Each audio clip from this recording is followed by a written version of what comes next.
Welcome to Horror Nation. Welcome to Horror Nation.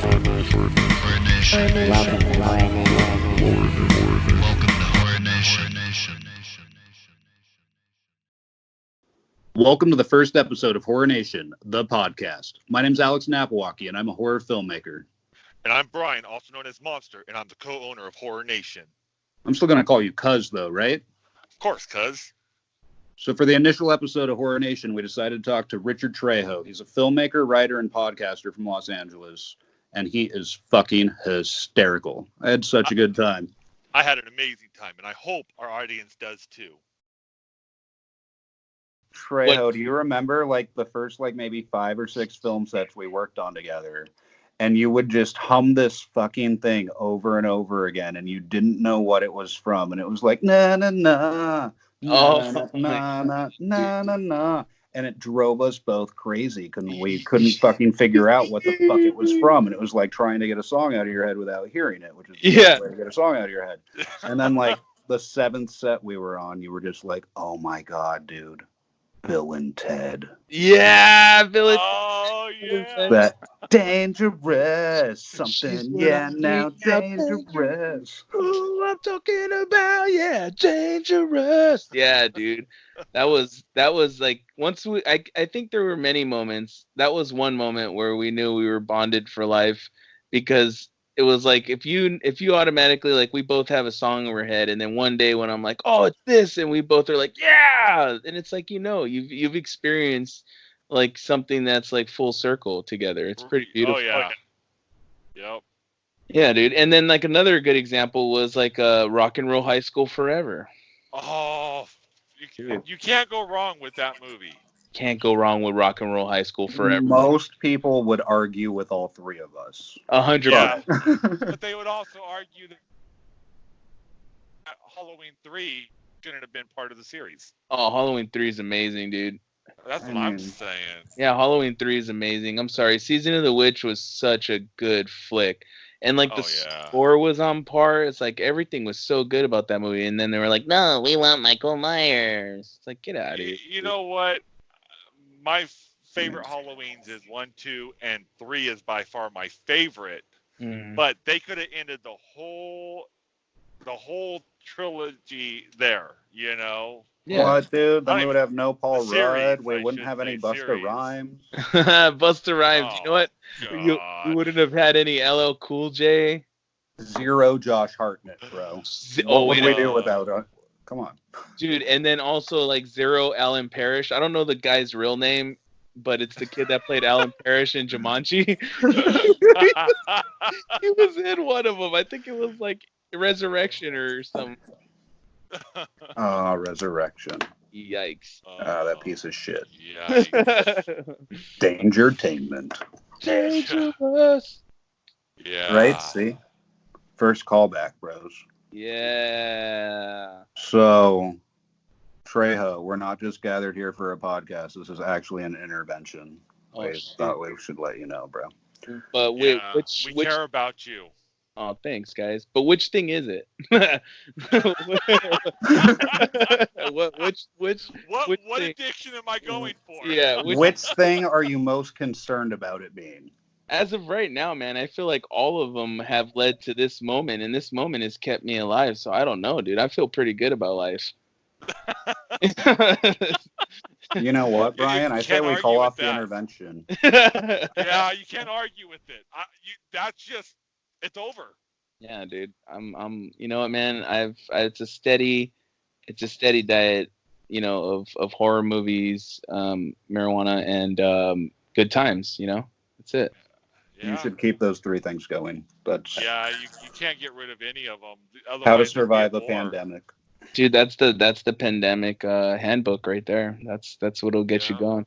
But you know what, man? It's if it's one thing, I've always learned things through movies, and I feel like this time it's actually been pretty productive because I've been watching movies, and I feel like it's just going back to school. It's going back to some old friends too. It's been pretty I don't know, self-revealing. It's been awesome. Oh, Yeah. all the horror fans have a leg up right now for multiple reasons. One, the homework and the research. We've been watching zombie shit our whole entire lives. Oh Yeah, yeah. But, Yes. we've been but also, preparing for moments like this. completely, dude. We've all got Exactly. baseball bats fucking with nails sticking out of them and shit, and garlic and crosses, whatever the fuck we need. Dude, But we should all, being wrestling fans, we should all have baseball bats with barbed wire at least. Oh, fucking definitely. Tommy Dreamer special, bro. Dude, Tommy Dreamer special. That's right. That's what I'm talking about, dude. Definitely.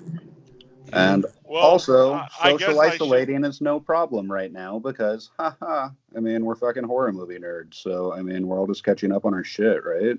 Yeah, Yeah, dude, I'm catching Exactly. up a lot of stuff. I saw I saw a movie called Shark and Saw Women's Prison or something like that. Oh yes, I saw that one on. I think it was on Prime.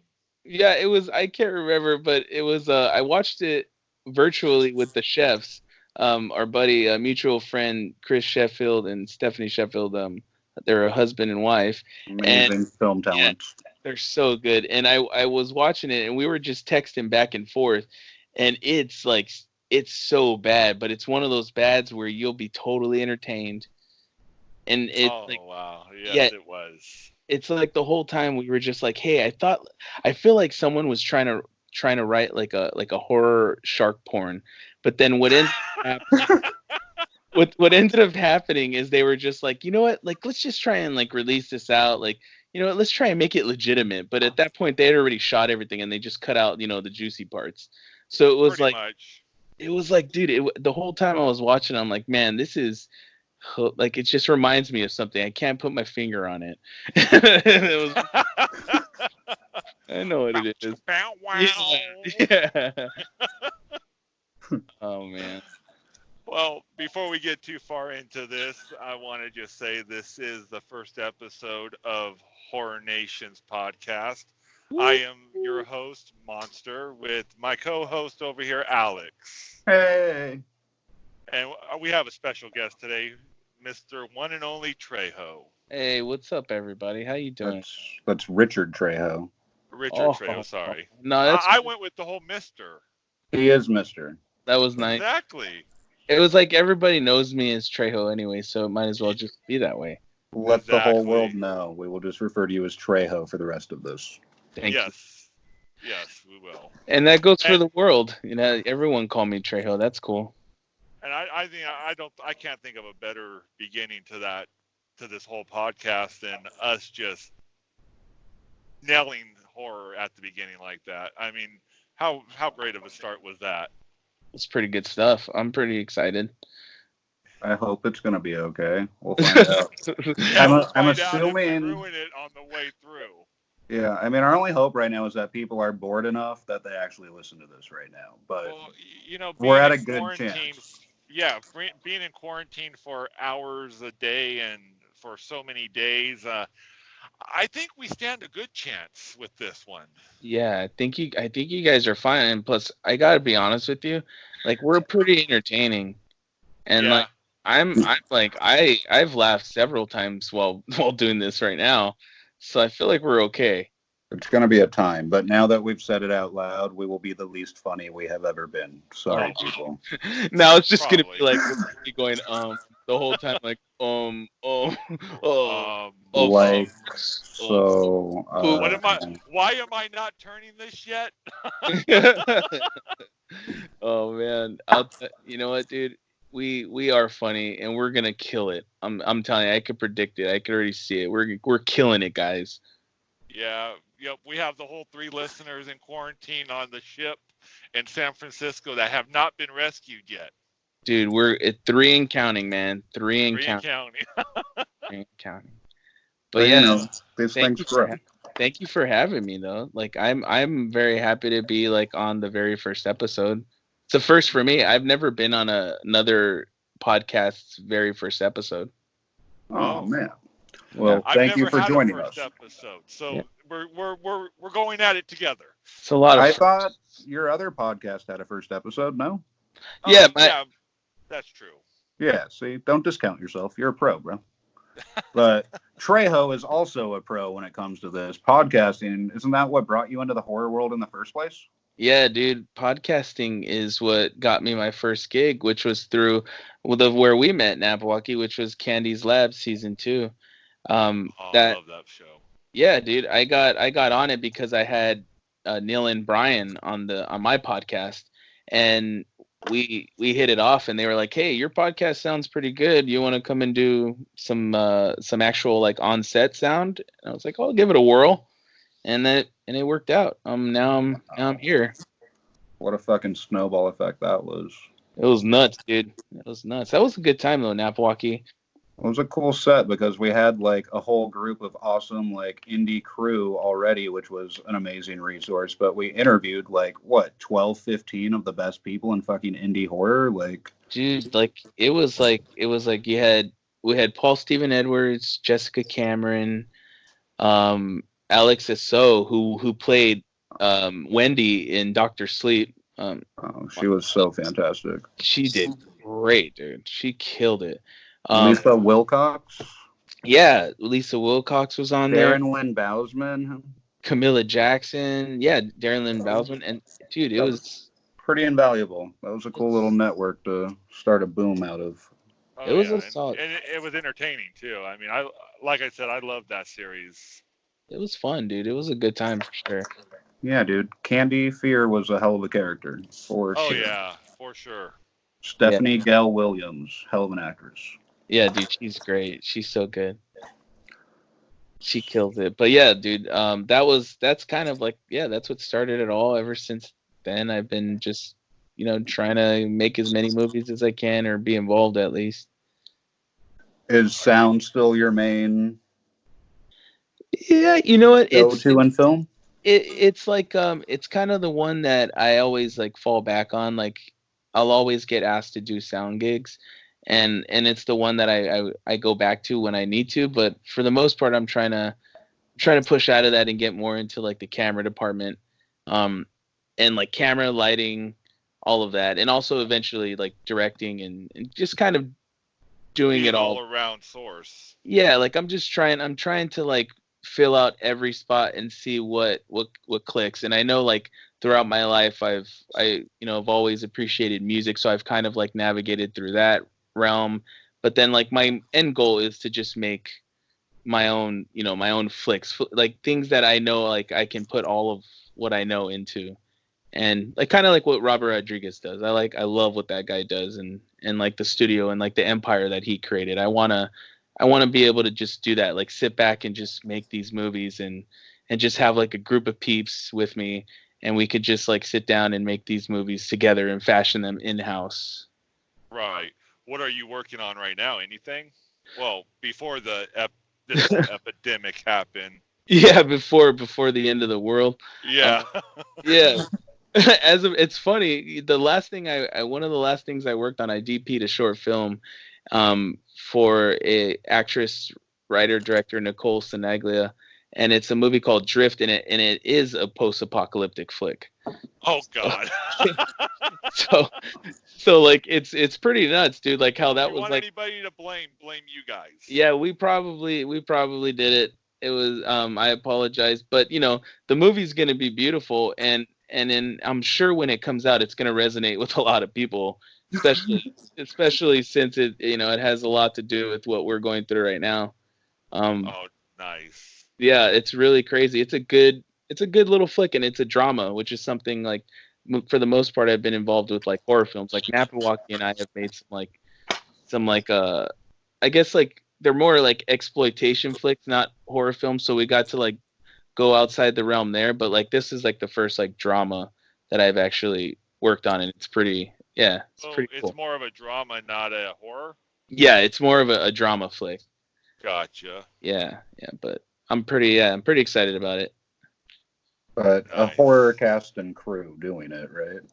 Yeah, exactly. Like just people that are mostly like have worked on horror flicks, but we definitely went out and did a drama.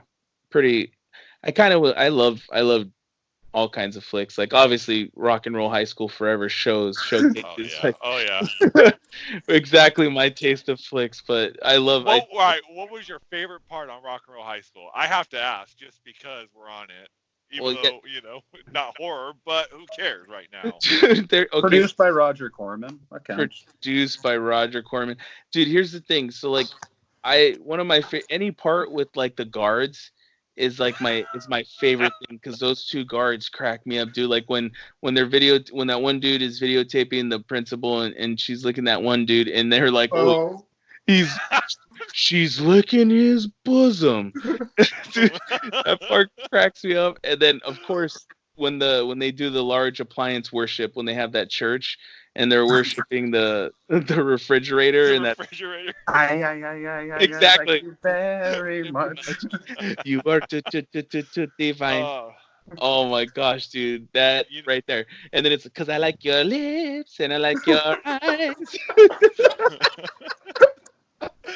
I don't think they could have got a better cast for that movie. Oh no, dude. I mean, you just Corey Feldman. That's really all you need, bro. Yeah, exactly. Peak of his Michael Jackson phase. At the peak of his, yes. He had the full-on Michael Jackson gear, the ponytail, the curly ponytail. Yep. And blue then suede creepers and shit. Creepers. He was and he was even wearing a glove at one point. Yes, he was. Dude. Every color fedora. Every color. Oh, that movie, man. The Eradicators. The Eradicators. And then oh my god, what was the name of the other band? A Zillion Kisses or whatever? Zillion Kisses. Yeah. It was something like that, dude. Remember when they all drink each other's pee? It's not my pee. It's not my urine. It's apple juice if you haven't seen the movie. Big fucking spoiler. Sorry, guys. But why'd you have to go and spoil it, man? If they haven't seen Rock and Roll High School forever by now, that's their own damn fault. And then the guards, true. dude, I could talk about this movie forever, but then the guards are like, ew. Oh, dude, I'll tell you what, guys. If we haven't sold you on Rock and Roll High School Forever now, I don't know what will sell you. All right, but that movie's gold, dude. Oh man. We should do our own podcast that is just about that movie, like Please? a long fucking like a docu-series. Because I feel like I could take each scene and we could just talk about it for an hour and a half or two. So guys, I will pay for the space if we just do.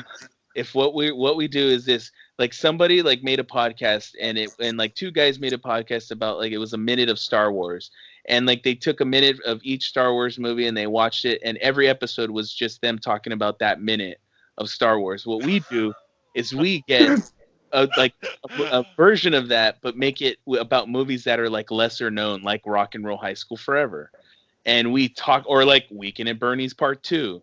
Like we just talk about these Teen Wolf 2. Teen Wolf 2. And maybe we just make it a podcast about all the sequels that nobody cares about. And dude, let's do We're that. there. That's happening. First one. Patent pending. Did you put out the patent for that? It's happening right now. Okay, we did I'm that. typing. Now, the first selection, Rock and Roll High School Forever. And we watch a minute, that's episode 1, and so on and so forth. Dude, happening, man. We're doing it, guys. Dude, a lot happens in that first minute, so Yes, we will have so many things to explore. I'll tell you what, they hate when we do this. That's you guys need to watch it. Just the audience is like, what's going on? They're all like, Right. huh? Uh-huh. So What are you talking about? we'll have to do a watch along on our own of this movie. Yes. So, man, I hope horror fans enjoy really shitty movies from the 90s that are sequels starring Corey Feldman, because that's what this is going to be about. This is the whole night.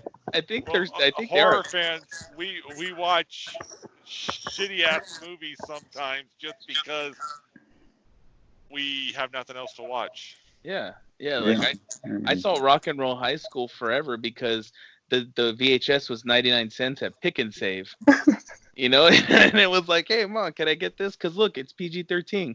And I was like, oh, yeah, totally. So I got it and I watched it and I loved it. It was the best thing I'd ever seen. Exactly. Yeah. So what got you into horror? Dude, I mean, we know you love all these other genres, but what got you into the horror? dude, probably werewolf movies, and the first one I ever saw was when I was 8, and it was American Werewolf in London. Oh, Yeah, best transformation scene. best transformation scene, best werewolf makeup, dude. It's Oh just yeah. solid movie. Like, and it's also hilarious. It's like one of the funniest werewolf horror flicks I've ever seen. Yep. Oh Next to man. like the howling in that werewolf sex scene that they have by the campfire. That's pretty hilarious. Yeah. Yeah. It's good stuff. Cheesy 80s. Dude, the 80s were great, man. The 80s were the best. 80s are great, but I'm also a 90s person too, though. Like, most of the stuff that I inevitably get, like, I'm super into are like 90s, like Rock and Roll High School Forever. Jeez, man, it's gonna keep coming back to that. Oh, it is. It is. Good for us. Good for us, guys. When that movie has an accidental revival in a few years, we'll know where it all started. Oh yeah, definitely. Dude, well, maybe Horror this fans podcast... stuck in lockdown during the coronavirus got bored and checked out Rock and Roll High School Forever. This is where it all starts. Maybe this is like, because we're talking about like post-apocalyptic stuff, right? Maybe this is just like movies that you watch during the apocalypse. Like, these are movies that you watch to like chill you out. Like Rock and Roll High School Forever is just a good time. If you want to just have a good time while you're stressed out, hey. Trauma too. Oh yeah, any trauma flick, dude. Oh, dude, yeah. I could watch those all day long. Dude, trauma flicks are great for like decompressing. Like I rewatched Toxic Avenger the other day, and that movie made me laugh so hard, man. It's so good. It's like your lead villain is just so strung out, dude. Oh yeah. Like the whole time he's like, "Oh, Julie, you gotta get him out of here. He's killing my boss." Like he's so angry, dude. Oh man, it's just so nuts, dude. Like trauma movies will just totally decompress you. Yep. What's your favorite trauma movie? It probably has to be from like the Toxic Avenger. Like all those 3 movies are so solid to me. Yeah. Yeah. I'll agree, but I think my all-time favorite trauma myself would have to be Poultrygeist. Poultrygeist is great, dude. That's a good time. Yeah, I do like that movie as well. I have more of like a connection to the Toxic Avenger flicks because like those are like the first ones I rented from like the Video Guild video store down the way. Right. And that's like the ones I attached myself to big time. Oh yeah, definitely. You can never. I mean, Toxie will always trump everybody, but Poultrygeist is just really well produced. It's a good movie. They put some time and effort and money into it compared to some trauma. Oh yeah. But Toxic Avenger 1 or 4 would be my answer. Citizen Toxie, I fucking love that movie. Oh, that was so fucking good. Citizen Toxie is great, dude. Yeah. And Romeo and Juliet definitely gets an honorable mention because that's definitely one of the first ones I ever saw and fell in love with for sure. That one came out like right when I was getting into indie film, like when I was a little kid, like 11, 12, something like that. Romeo and Juliet's great. I do like. See, but that's what I mean. It's like trauma movies are like they're so palatable. Like you can get into like a trauma film whenever. You can just throw it on and like instant entertainment. So I feel like any of those movies. Like you guys have said or I've said, I feel like every single one of them I would be like, you know what, I want to watch that right now because they're just a good time. Yeah, I actually want to stop driving right now and go back and watch one now. You should, dude. That's probably a good idea. Yeah. Did we mention that you're on a big rig right now driving during this? That's pretty cool. No, we haven't. That's that's the beauty of technology and like the world we live in. Look at that. Homeboy's driving and we're podcasting. He's on the front lines right now while we're all fucking locked down. Like he's essential, and Napiwocki and him and I are just like we're lily pads playing Fortnite. Definitely. But I don't want to be essential. I want to go home. Yeah, dude. But you know what, man? You're out there and you're fighting and you're making it happen. So we appreciate you. Well, thank you. Yeah, but it's honestly, it's a team effort of all the people that are essential. I mean, I wouldn't have anything to haul if it wasn't for the warehouse workers, and the stores wouldn't have anything if it wasn't for the stockers and the cashiers, you know. So this whole industry runs as a team, you know. Oh yeah, dude. That's super humble of you, man. So, because otherwise, like I said, I'd be stuck on the side of the road with an empty trailer. Yeah, yeah. And I mean, first responders. I mean, those guys are. Oh heck no! See, I get to stay away from everybody. I'm in my own cab.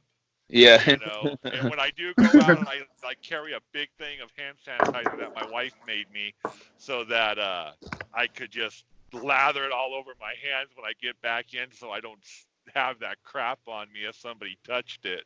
Your Yeah. wife made hand sanitizer? Oh yeah. That's awesome. Yeah, you know, she does more than just run Horror Nation. She's takes care of 4 kids, holds down the fort while I'm gone for weeks at a time, and makes my homemade hand sanitizer. Oh How do you make homemade hand sanitizer?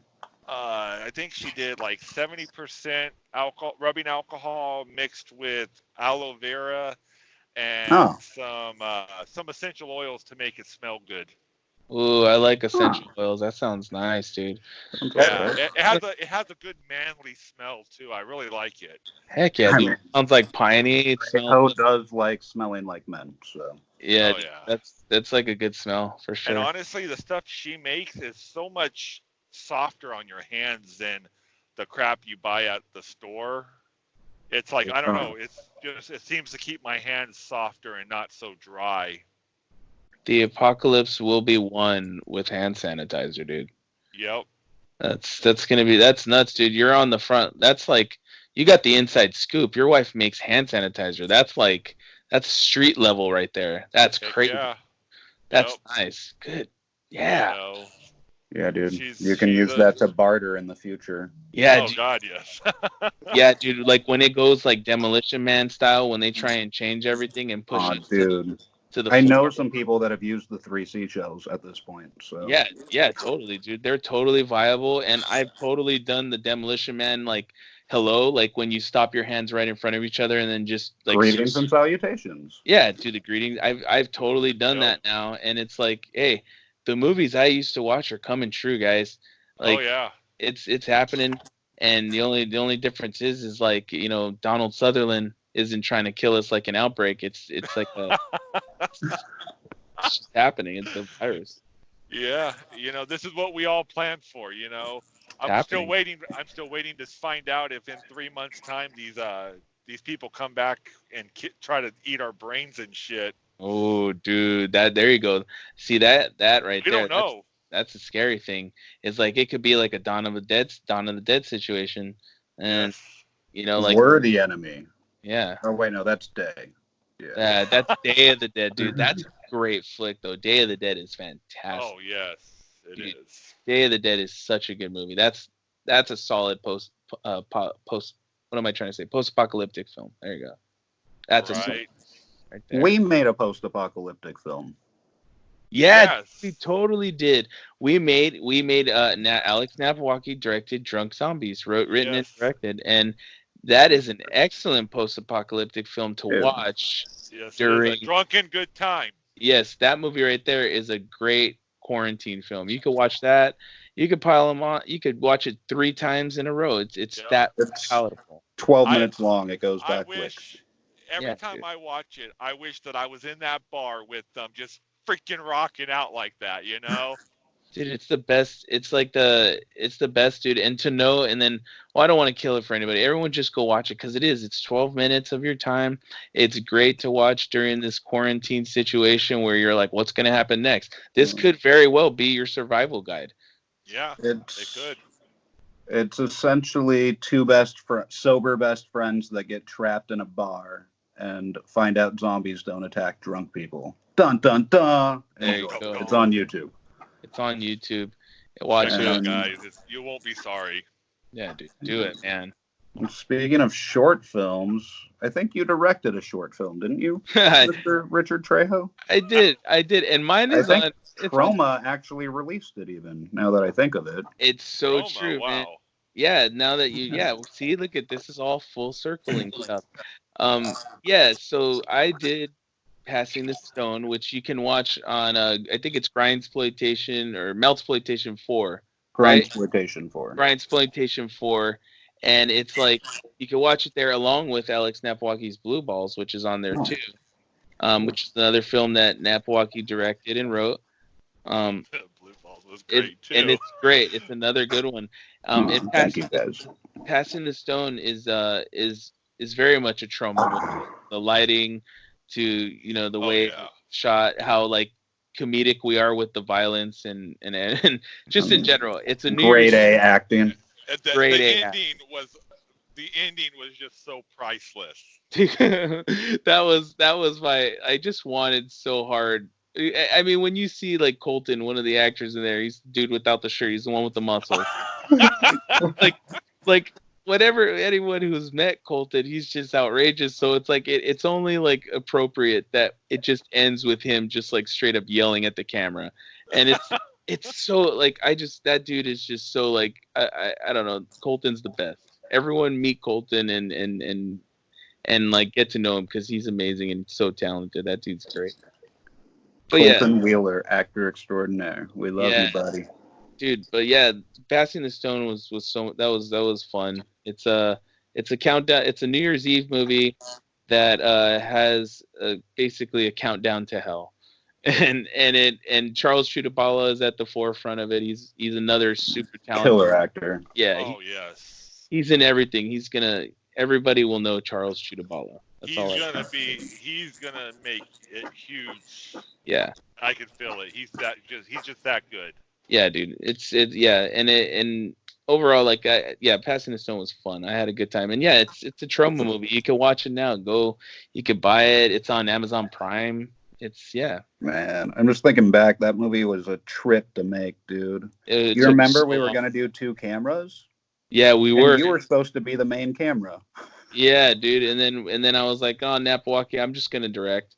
Something happened. No, we had some error with your camera. I don't remember what the fuck was going on, but like, there was no choice. Yeah, there was no choice. We had to do the one camera, and it worked out though. Everything, dude. Everything was exactly the way it should have been.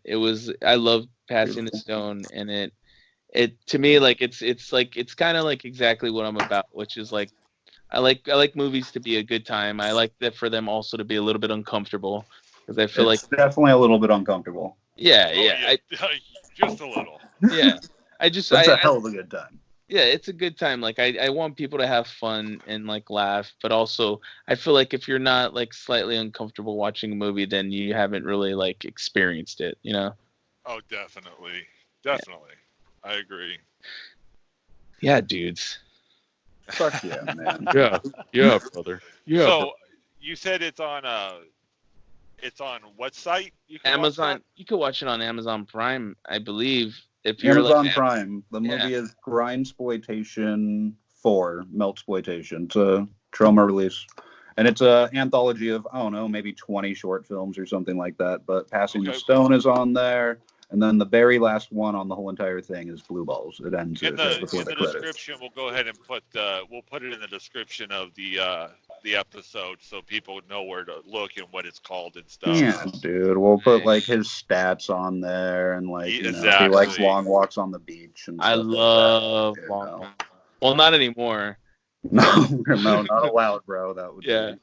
That's not allowed anymore. Virtual walks on the beach. I do virtual walks on the beach on Fortnite, and while crushing 9-year-old kids. And I'm used to crush you though. Remember? Oh no. See, I'm very humble about it. I do know, and I remember where I came from, which is I was used to getting so angry at that game and saying, Napiwocki, I don't want to play no more, dude. These kids are too good. All they do is stay home all day and play this game. And then now I am in a unique situation where I stay at home and play all day. So now we have ourselves a dilemma for the 9-year-olds, which is now the tides are turning. The tides are turning. and Napiwocki, and we're all gonna get better at this game. And the mid-30s guys are coming back. They're coming back. We're gonna take this. Watch out, kids. The men are coming to your video game. The old farts are coming at you. I'll tell you what, we're taking Fortnite back, baby. It's going. We're raised on Mario. We're raised on not respawning. Like, we commit to this shit. Like, Dude, you yes. know, We're it's a different life. We're all We can't save our progress. We got to go through the whole thing. That's right. We're children of an earthworm Jim. You know, Oh, man. we know what true Fuck. friendship means. That just gave me Battle anxiety, bro. That just gave me straight up anxiety. And what does it make you want to do? It makes you want to play Fortnite, right? See, that's what I mean. We're at a point now where we're just gonna push all of that towards these kids, and that's it, dude. Fortnite is ours. We're taking it. We're taking over. Oh, my goodness. Dude, for a horror podcast, it's mostly Rock and Roll High School Forever and Fortnite. Well, I mean, But you can't fight. it's with- nerd shit, dude, and that's what it comes down to is, you know, if Well, here, you're a let's- real horror fan, like, you obsess over this shit. You collect this shit. Like, if it wasn't Yep. for horror movies, some of these people would be playing D&D right now. And I mean, some of these people are playing D&D right now, in which case, fuck yeah, go for it. But Yeah. Jesus, Yeah, why not, bro? it's I've that never same played- part of the brain. I want to play D&D one day. One day. You got time right now, bro. Yeah, you can always learn now. Now's the time, dudes. Okay, cool, man. All right, guys, I gotta go. I gotta go play D&D. Let's go. Let's go buy some 20-sided dice. Well, all right. Well, let's see. We covered Rock and Roll High School. hmm We covered you smashing 9-year-olds on a video game. And 12-year-olds, 9 through 12-year-olds. I don't Okay, know. 9 through 12. Yeah. Now,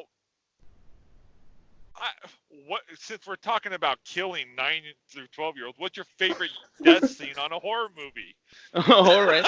Death scene in a horror movie. Oh, dude, that's a rough and tough one right there. Because, like, I would say, honestly, one of my favorite, I'll take it back to when I was 8 years old and I watched America Werewolf in London and I saw Jack getting torn up by that werewolf.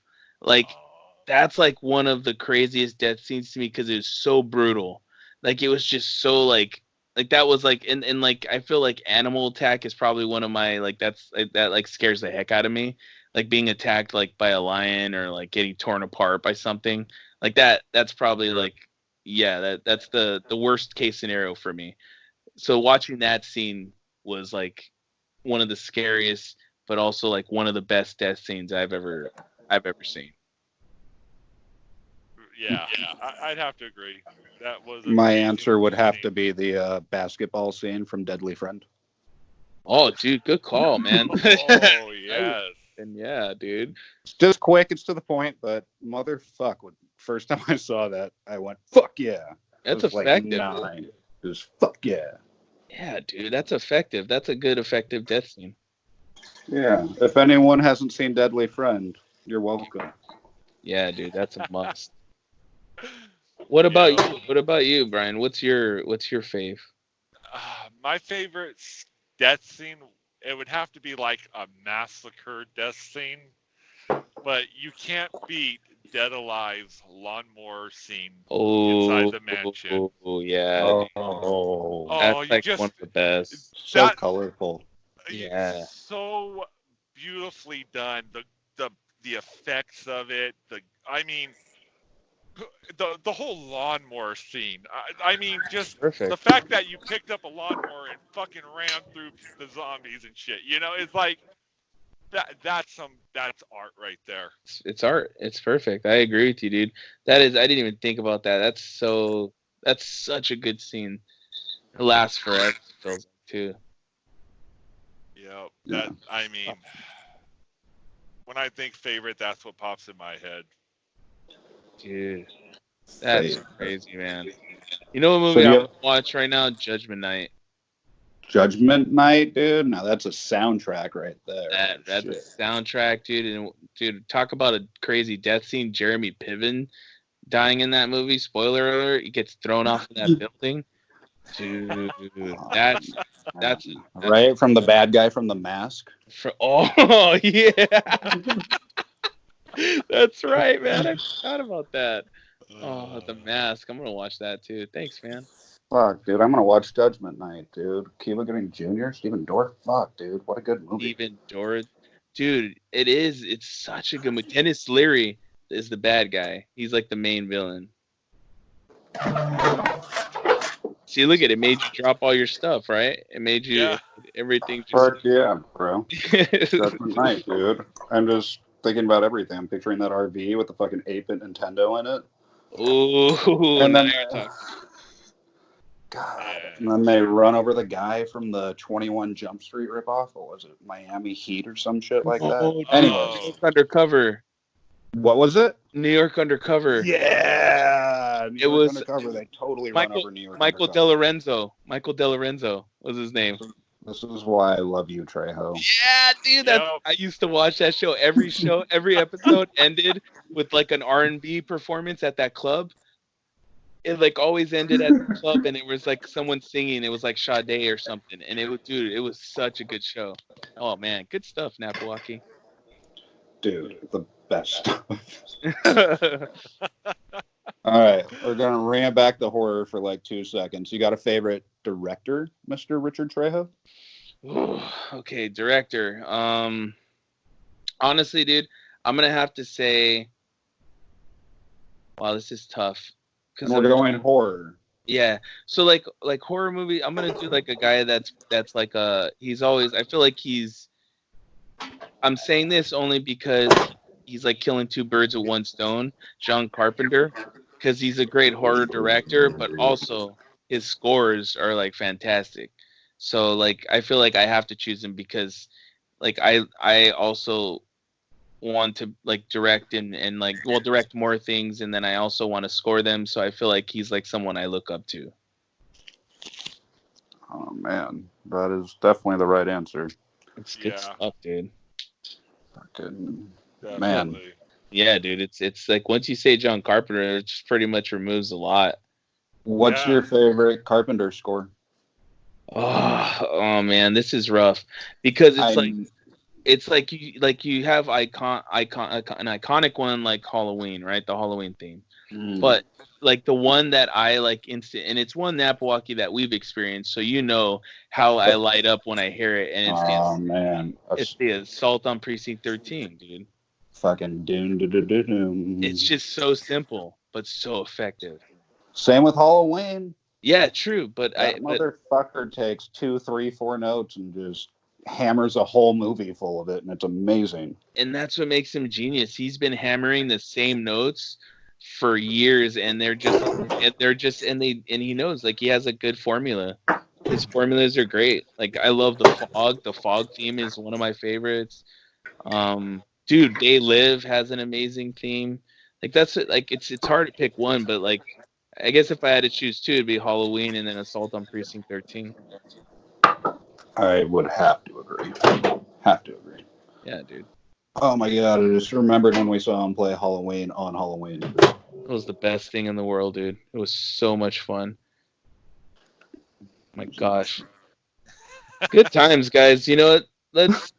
Let's here, you guys, the audience, why don't you guys tell us what are your favorite moments and what are things you reminisce about while you're staying at home playing Fortnite and killing 9 to 12-year-olds? Yeah, you know, you can always send us messages on our Facebook page, Horror Nation. They'll probably be about how many times we talked about killing 9 to 12-year-olds. Probably. It's going to be a bunch of hate mail to us, but, you know. On Fortnite. On Fortnite, exactly. Disclaimer, guys, the asterisk is out there. All these skins that these 9 to 12-year-olds are playing with are all over. They're all of adult age. They're all over like 21. So, but these 9 to 12-year-olds, these are just in Fortnite. We are just, if anything, we're killing their egos. You know, we're knocking them down, taking down a peg. There you go. That's okay. There you go. Right there. That's what you're doing. Yeah. Good clarification. Yeah, just we want to make fine print in this day and age. We don't want anybody to be like, "Hey, you remember when you said this years ago?" And then all of a sudden I don't make that Disney Marvel movie. Oh. They're still gonna isolate the thing where you just talk about it. And you're not making that Disney Marvel movie. Yeah, bro. you know, the media can make anything you say sound bad, whether it's bad or not. Oh well. Oh yeah. I mean, we're already gonna edit the shit out of this and make you sound terrible. Perfect. This is Yeah, we're gonna edit it to where you say, "I like to kill 9 and 12-year-olds," and like just the end whole it right episode. there. The whole episode is me saying that, and then he's flicking his bosom. Like it's just saying like dumbest. It's all the dumbest things just cut together. We just need you to say, "It puts the lotion on the skin." Lotion on the skater against the hose again. It's perfect, dude. There we go. We got a whole reel for you. Nice, man. I can't wait. Shit. So did you do the score for your film?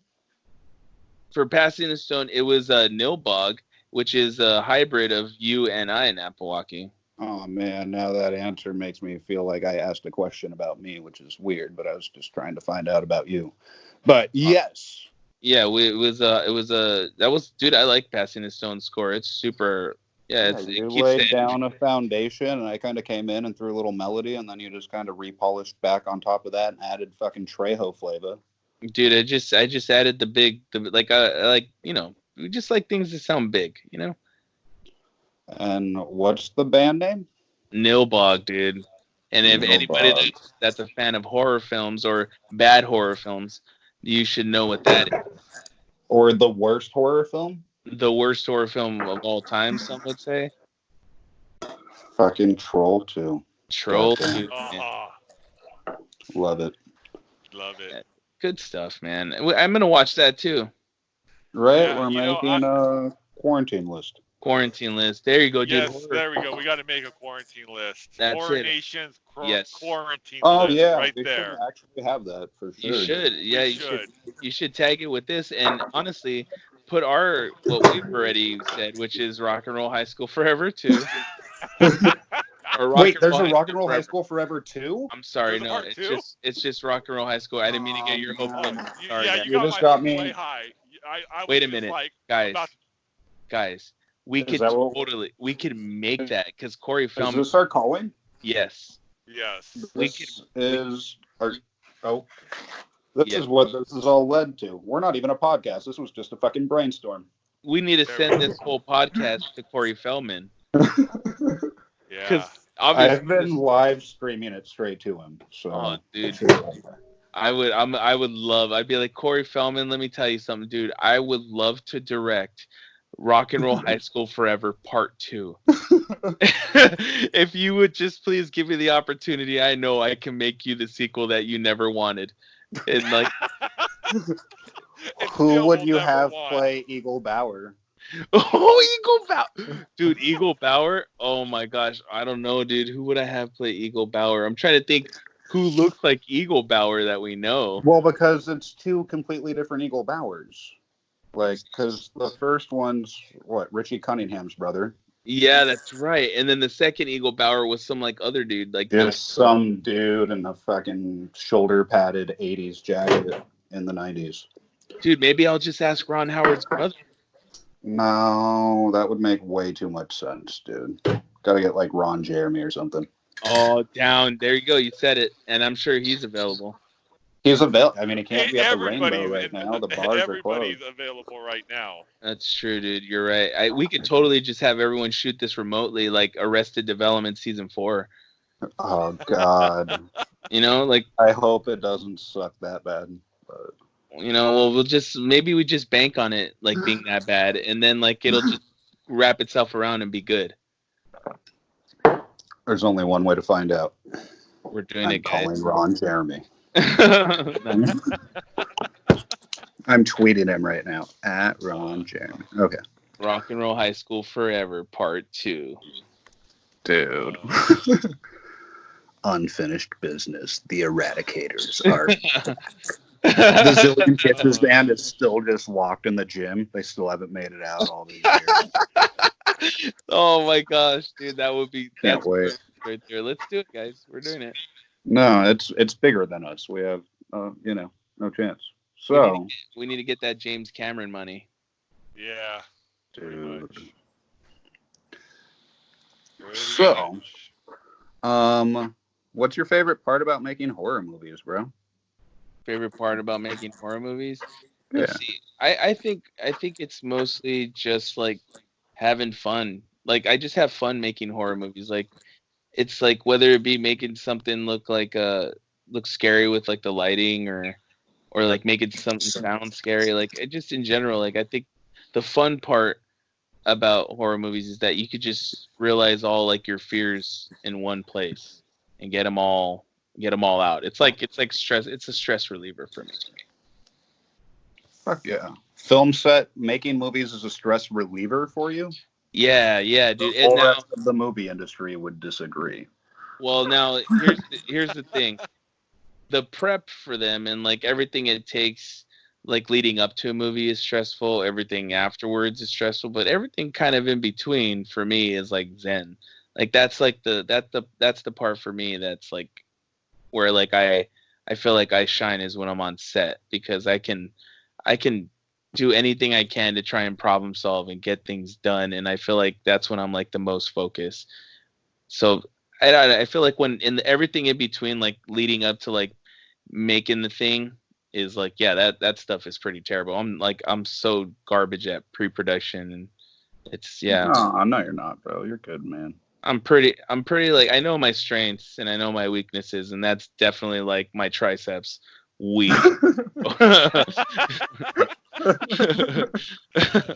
Uh, Yeah. Yeah, dudes. But yeah, So horror movies are good. what's your least favorite part of making horror movies? Uh, let's see. Least favorite part is I don't know, man.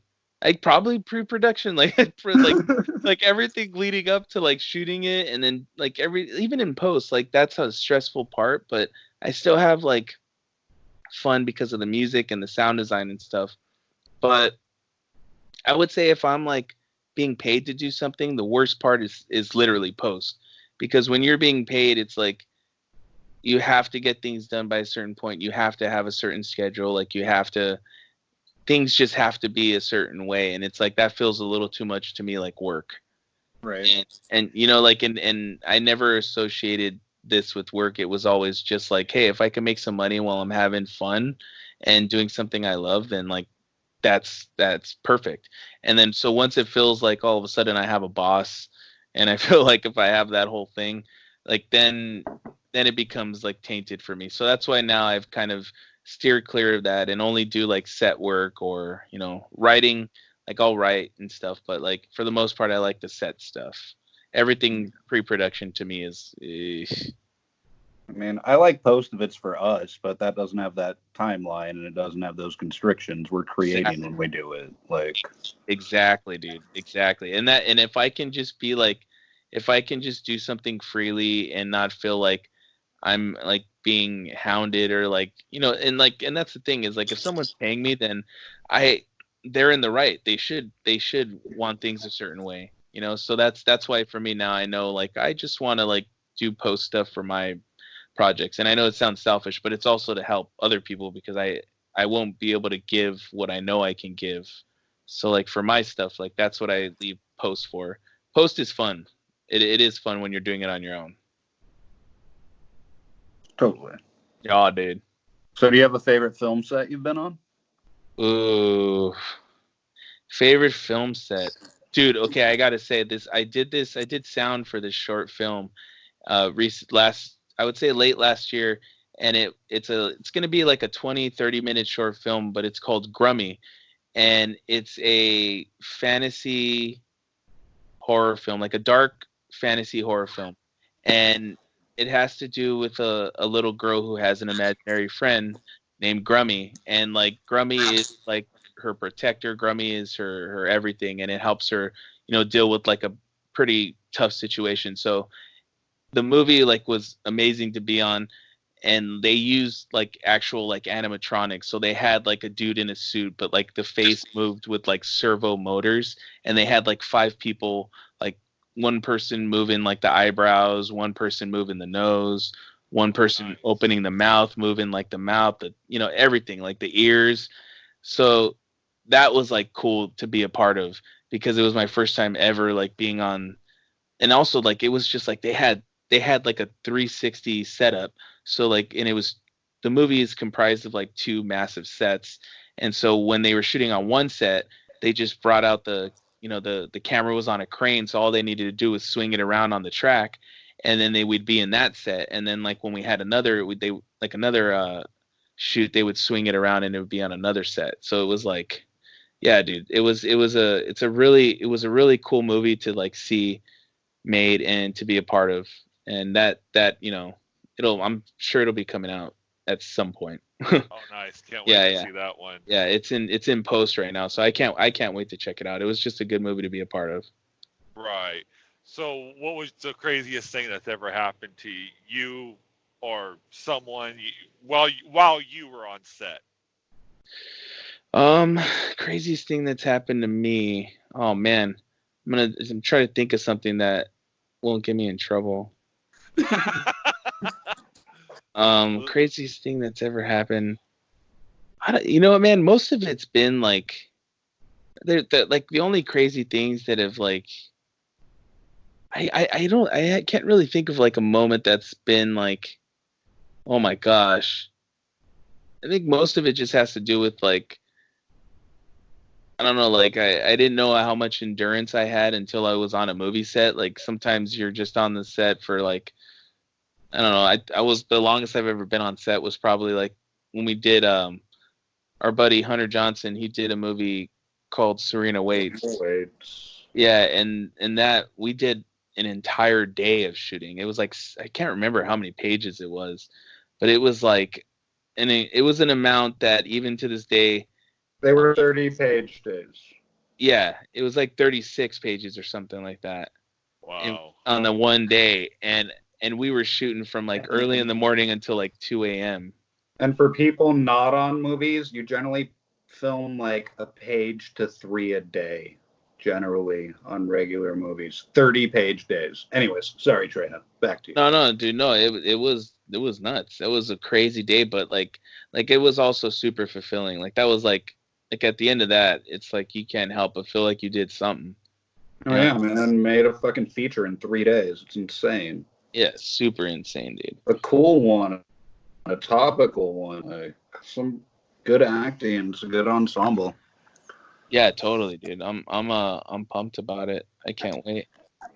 Yeah, I can't wait. Hunter Johnson's a hell of a filmmaker. Oh, yeah, yeah. Dude. He's a good dude, man. I was just talking to him before I started talking with you dudes, and he's quarantining like all of us, just chilling, watching movies. Dude, that's the cool thing is like we're all like back to like our roots, which is like going and watching movies and like chilling. Like I have comic books I pulled out, and I'm like, I'm gonna start reading the Preacher comics again. And it's like it's a lot of stuff. Preacher, fuck, dude, that first book's so fucking good. Holy shit, too good, man. And like I can't wait to dive back into it.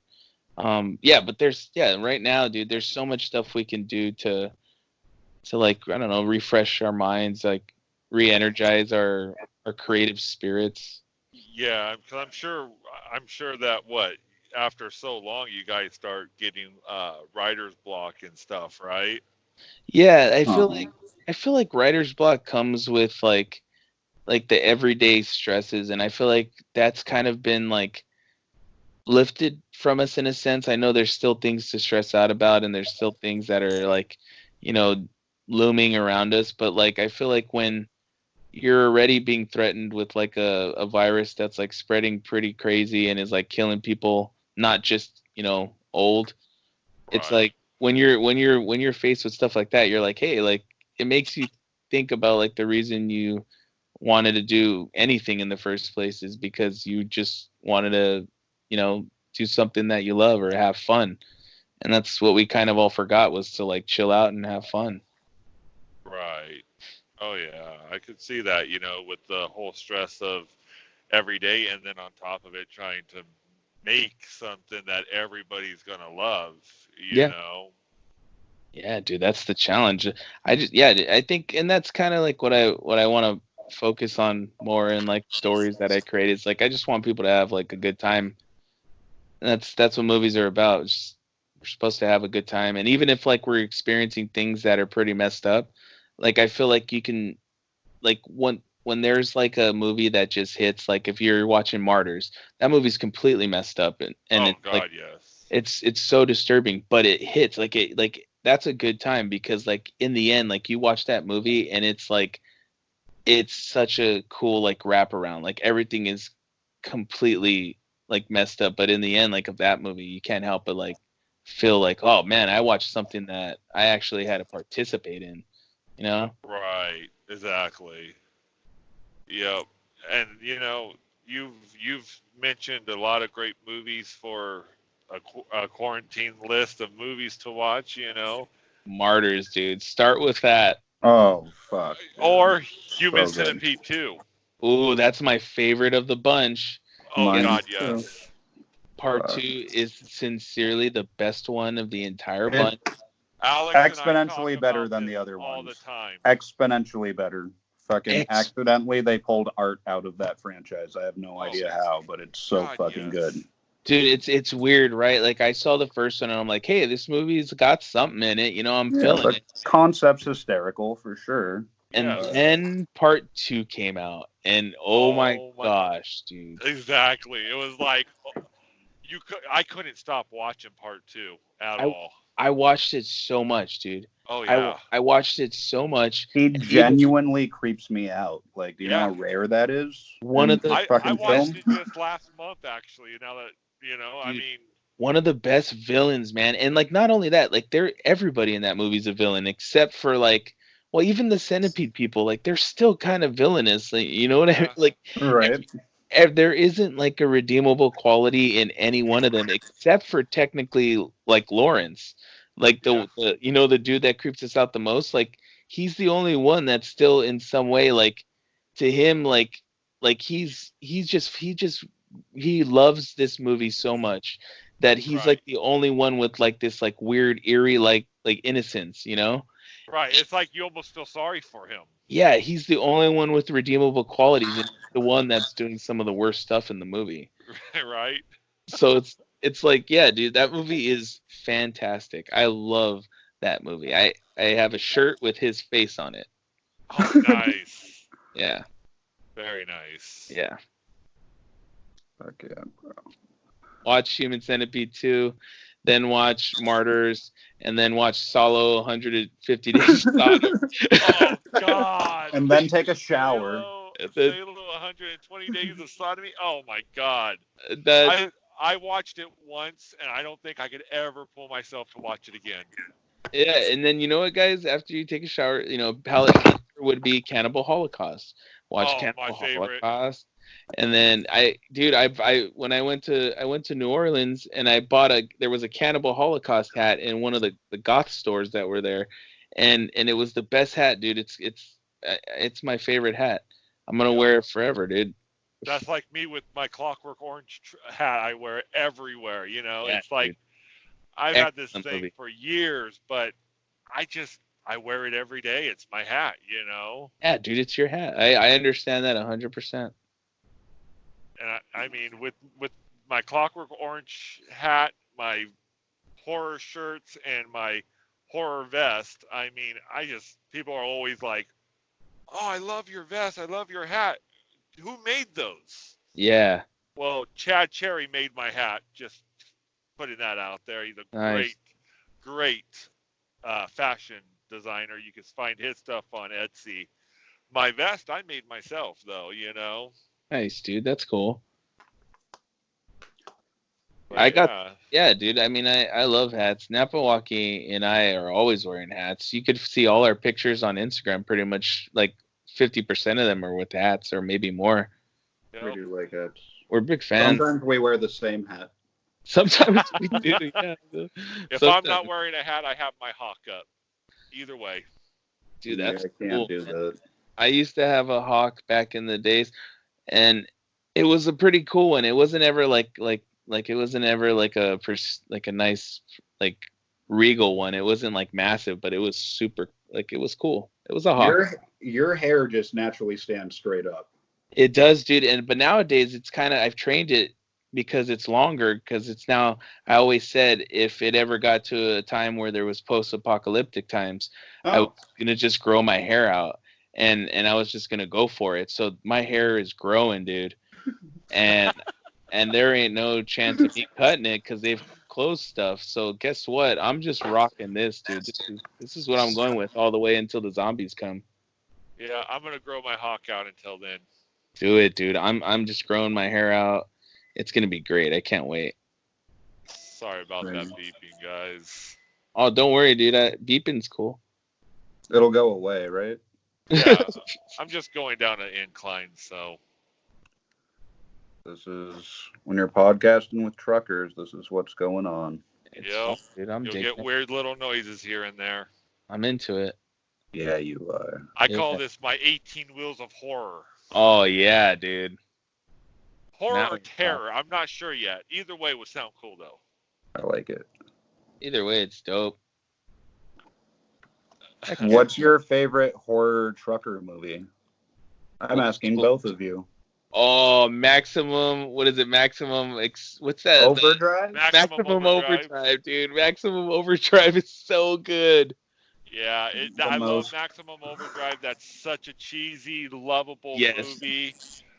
But Duel's great, dude. Yeah. Oh.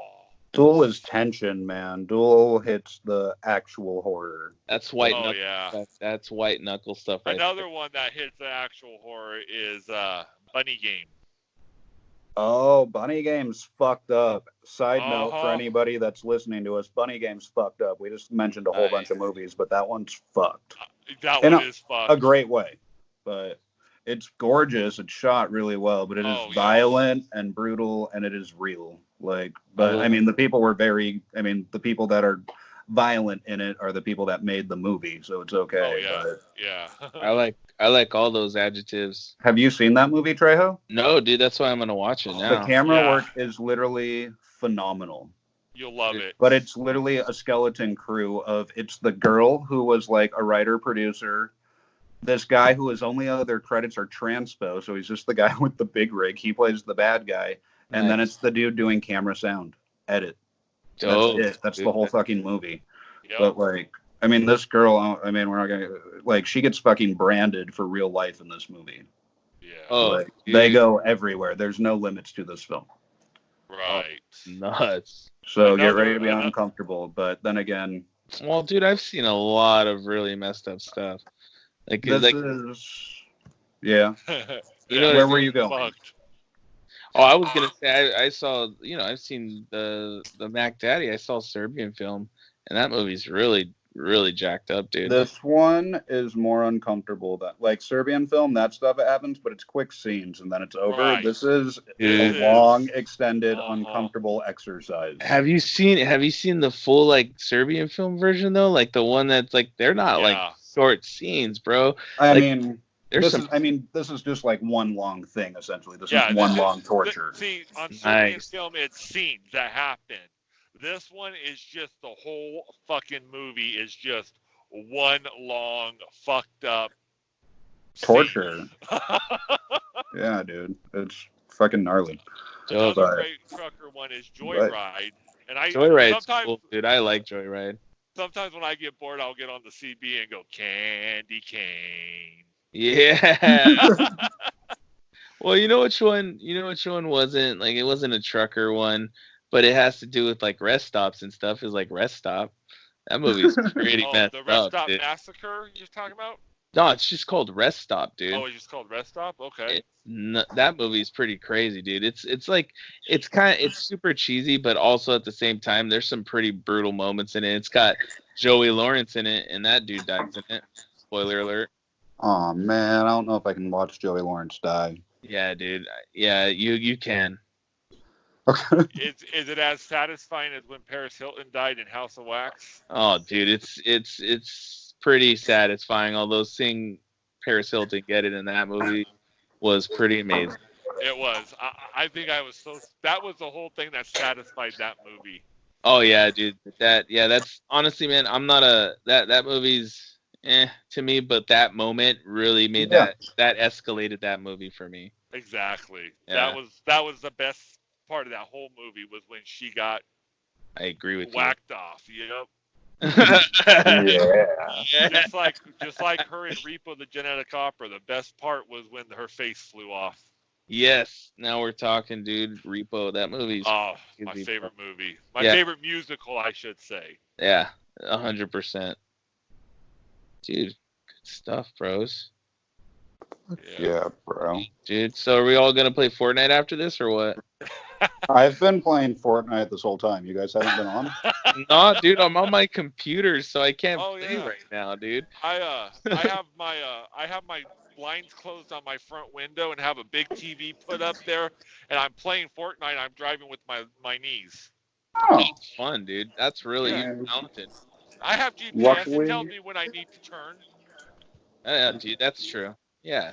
luckily there's not that many people on the road right now. Exactly. Yeah, dude. Oh my God, I go through LA like it's nothing right now. It's so beautiful. Oh, dude, yeah. All the driving that I've done is like pretty amazing. Like I enjoy it for sure because I know it won't be like that always. Yep. I went from Santanella down to Santa Fe Springs, over to Bloomington, up to Oxnard, back to Bloomington, and still didn't run out of time on my clock. Oh, I mean, gosh, I couldn't do that any other day. that's amazing. Yeah, it was just so mind blowing on that part. Nice. But shows how I have a love-hate relationship with this virus. Yeah, no, I understand that. I'm just gonna go with hate it. Hated it. Not a fan. Not a fan. All right, what's your favorite post-apocalyptic movie? Oh, dude. Ooh. I don't even think we asked this yet. But I would say Mad Max Fury Road. Oh, that was a good one. That was a good one. That's a horror film, right? That's pretty. There's some horror You stuff. know I mean, what? it's a post-apocalyptic film.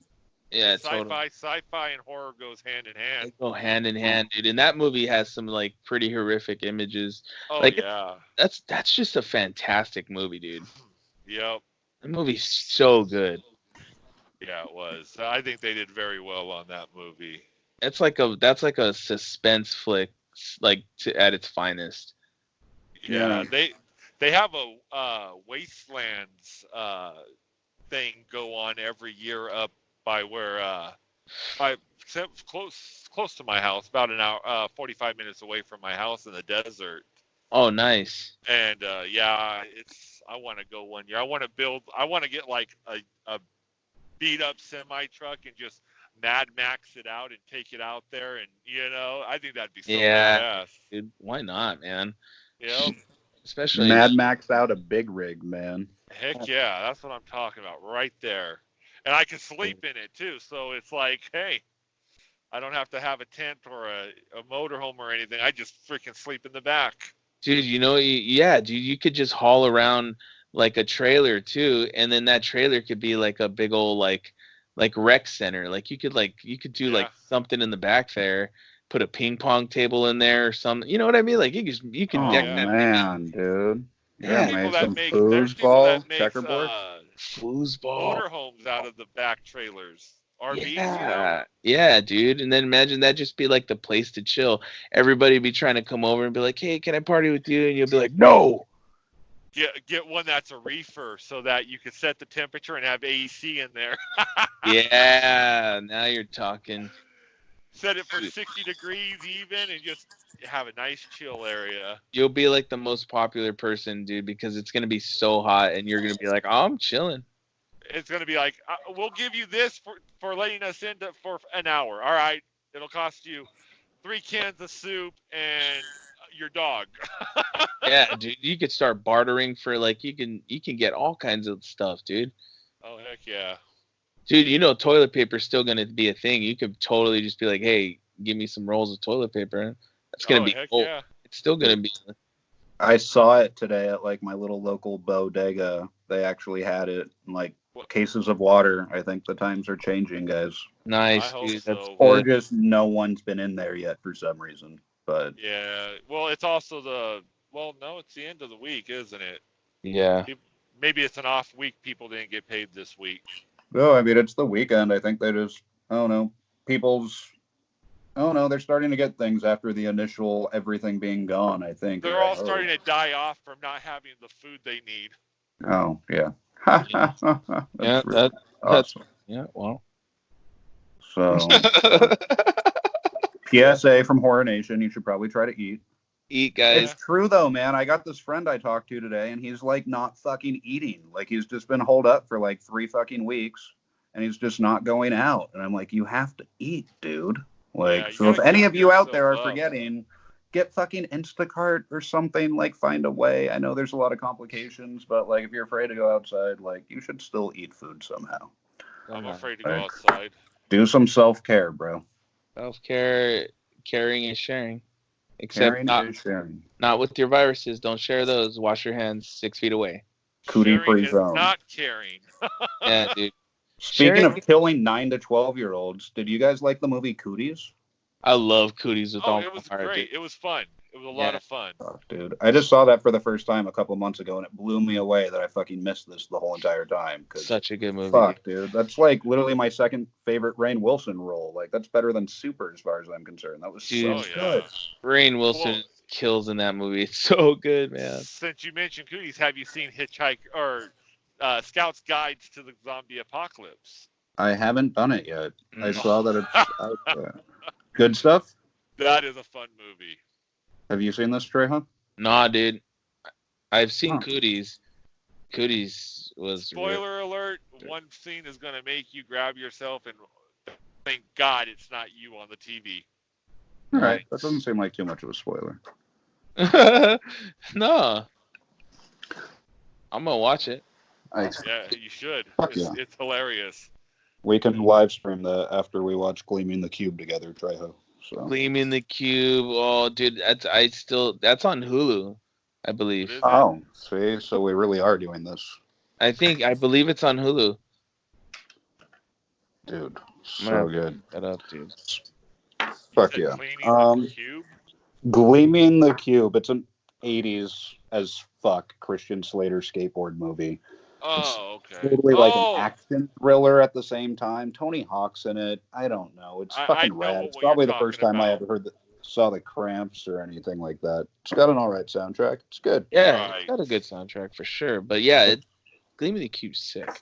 yeah, it was. I know what you're talking about now. It just, I haven't seen that movie in so long, I forgot all about it. I make sure to watch it well, actually, Trejo and I, we watched it together. Remember, we watched it, but it was glitching the whole fucking time. Yeah, dude, I do remember that. And then eventually they fixed it, and I watched it because it was fine. But yeah, I remember when we were watching it, it was like stupid, like it was all like grainy and stuff. It was a terrible render. Yeah. I think we were like editing something too, and we just Yeah. wanted it on his background. But the fact that we couldn't have it on his background made it to where we couldn't even edit or do anything. Yeah. You took all your concentration off. Yeah, Like, then we're just playing with routers and plugging different things in and trying it on different sources. And yeah, dude. Totally true, bro. We gave up on that whole entire movie. It's never coming out. Yeah, we were like, forget it. Let's just call it, dude. This is stupid. So I'm looking. I think it's on Prime. I think I was wrong about Hulu. I don't know. But speaking of Prime, I mean, people don't know who I am yet either on this show. So Yeah. Richard and I own a production company called Safety Meeting Productions, and we specialize in, generally indie horror, but we've also done some documentaries that are on Amazon Prime as well. That's true, dude. We have LA's Most Haunted, which is on there, and then we also have California Paranormal. I would like to talk about California Paranormal. Yeah, Let's let's do do. it, dude. Let's talk. You like to talk about California Paranormal? I would love that. That Let's was an do it. interesting motherfucking time, bro. It provided us with one of the most interesting times I think we've experienced collectively, and it also introduced us to a very interesting scenario with that of having to do with a lamp, a skin lamp. Yeah, so California Paranormal, the premise was simple enough. We had 10 people, and they were all just going to come give us some ghost stories or paranormal stories. And we filmed them all at our Hunter Johnson's house, and we just set deck 10 different places, so it looked different for everything. And most of them, it started out all normal, you know. Oh, you know, haunted, whatever, at my aunt's house. I could feel this. Oh, is that Boy Scout saw this alien thing? Whatever, you know, stuff that's, you know, kind of crazy, but not that crazy. Yeah. And then, man, in come The lamp. somebody knew this lady, and this lady had a lamp made out of human fucking skin. Yeah. And we are horror filmmakers. That didn't sound that scary to us for any of you that are just like freaking out right now. Like, I work with props. I was in the art department. That's how I got my start in this. Like, I was kind of like, skin lamp, that sounds rad. Just Silence of the Lamb shit. Right? Yeah, dude. It was actual, well, what this lady claimed was skin. And Yeah. dude, that thing showed up, and I don't know, dude. I don't know. I've not seen a lot of haunted things. I've not felt that many haunted things. That thing made the whole entire place feel completely different from the second that it opened and came into our environment. Everybody was felt like the weight of that situation pretty hardcore. But literally, our text messages to each other while we're working make it into the documentary because it's us experiencing things in relation to this lamp. Like, this lamp was making us literally sick. Yeah, dude. It made us feel like, I think my exact text was sweaty and achy, yo. Well, yeah, me, Trejo, and the makeup girl, all three of us could kind of whisper to each other because we were in like the next room over. But all three of us were experiencing flu-like symptoms at the same time. We hadn't had lunch yet. There was no fucking anything. Like, and just dread and oh no. But literally, I mean, and I don't know, maybe we are sensitive types compared to some. But there were people there that were complete fucking skeptics that were just like, okay, let's get this interview over and let's get this girl the fuck out of here. Let's get this over and get her out of here. Yeah, dude. We all felt it collectively. It was pretty crazy. She talked to it like it was a person. Yeah, dude. If you like, she looked at it. What? Yeah. You didn't tell me that part. dude, like as if it was like her child or her pet or like a lover you were ashamed of, or I don't know. But That's creepy right there. But That's like we psychotic shit right there. I mean, it's past psychotic. Like, I mean, it had an energy. And dude, here's the craziest thing: is the things that we just described feeling. She, while I'm outside, I don't even notice this. This is what she described feeling the first time she saw it. Except she was drawn to it. Yeah, dude. She was like, "Oh, I must have that." And she was funeral. Like, she found it like a thrift store, but she was a funeral director, so she knew what it was.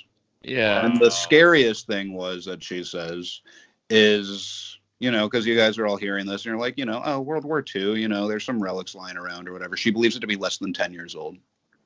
What? Yeah, dude. Which is like, that's even that. I'm about to say nothing maybe to say it to came that. out of Ed Gein's house or something. Exactly. But That's less than 10 years old. That, oh my gosh. yeah. That's where all our brains went, was something super vintage. But man, that thing was a trip. So yeah, if you guys want to take a look at that lamp, California Paranormal on Amazon Prime, it's on there. Yeah, dude. Yeah, you'll have fun. Yeah, And, I mean, we didn't even this is the first episode, and neither one of us even introduced ourselves. Oh, I no, mean- you guys totally did at the beginning. Yeah, you I'm were saying, like, like, I'm Monster and my name's Alex. But, you know, whatever. But They can I'm figure saying out who now we an hour are. and 20 minutes in or whatever. Yeah. Like, my name's Alex Napiwocki. I make some horror films and stuff. I'm a musician in Los Angeles. And this is my cousin Monster. And we're fucking cousins. We grew up around the same time. We're complete horror fucking nerds. We didn't really grow up with each other. Found each other maybe 5 years ago. And we never stopped talking about movies and pop culture bullshit. So welcome into our world. Naked. And I'm also creator and co-owner with my wife of Horror Nation. I'm not just a person that's doing podcasts. I'm actually one of the owners. Fuck yeah. Well, yeah, but, dude. Dude, well, and Horror Nation. What's Horror Nation? Horror Nation, it started out, like a little Facebook page that just fucking Yeah. Yeah. Started out, we were sharing stuff to our 100 friends for just like a couple months, and then all of a sudden it blew up, and there were 10,000 people, and then there were 50,000 people, and now there's like 100,000 followers. Yep. 90. I looked today. We're just shy of 96,000.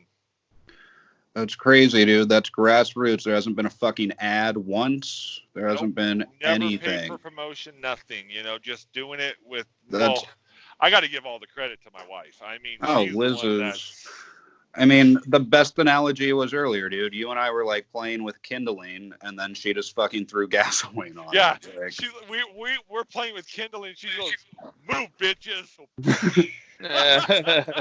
I'm gonna build a motherfucking empire real quick. Yep, and now It wasn't we have the real quick. website. I mean, it wasn't overnight, but slowly but surely, a couple months in, it was just like, wow. Yeah, a couple People are months in, listening. it was up to 10,000 because when we went to Monsterpalooza, after we started it, it was like we were at 10,000, and we thought that was a huge milestone. Yeah, dude. I mean, that is a huge milestone, dude. Yeah. That's what my side project, Up the Punks, is at, and I mean, that was a huge milestone when we got to that. Right. It's like that felt good, and then we got when we got up to 50, it was like, holy crap. I mean, the world. We expected it to get. I mean, there's certain times, man. I feel like when the world gets scary, people turn to horror, and right now, like, there's a lot of horror fans. Yeah. Our community is a lot bigger than it used to be. I mean, what, dude? It was just a decade ago where I'm like, what? We're gonna get zombies on TV? And I mean, now it's a daytime fucking drama. Like. Now everybody watches that show. Like, you're weird if you haven't seen it. Right. Yeah. I remember going to the video store and just going down the horror section and looking at the pictures and going, I'm going to try this one tonight. And that's why we can sit through so many shitty movies, because we would just rent them based on covers and buy them based on covers.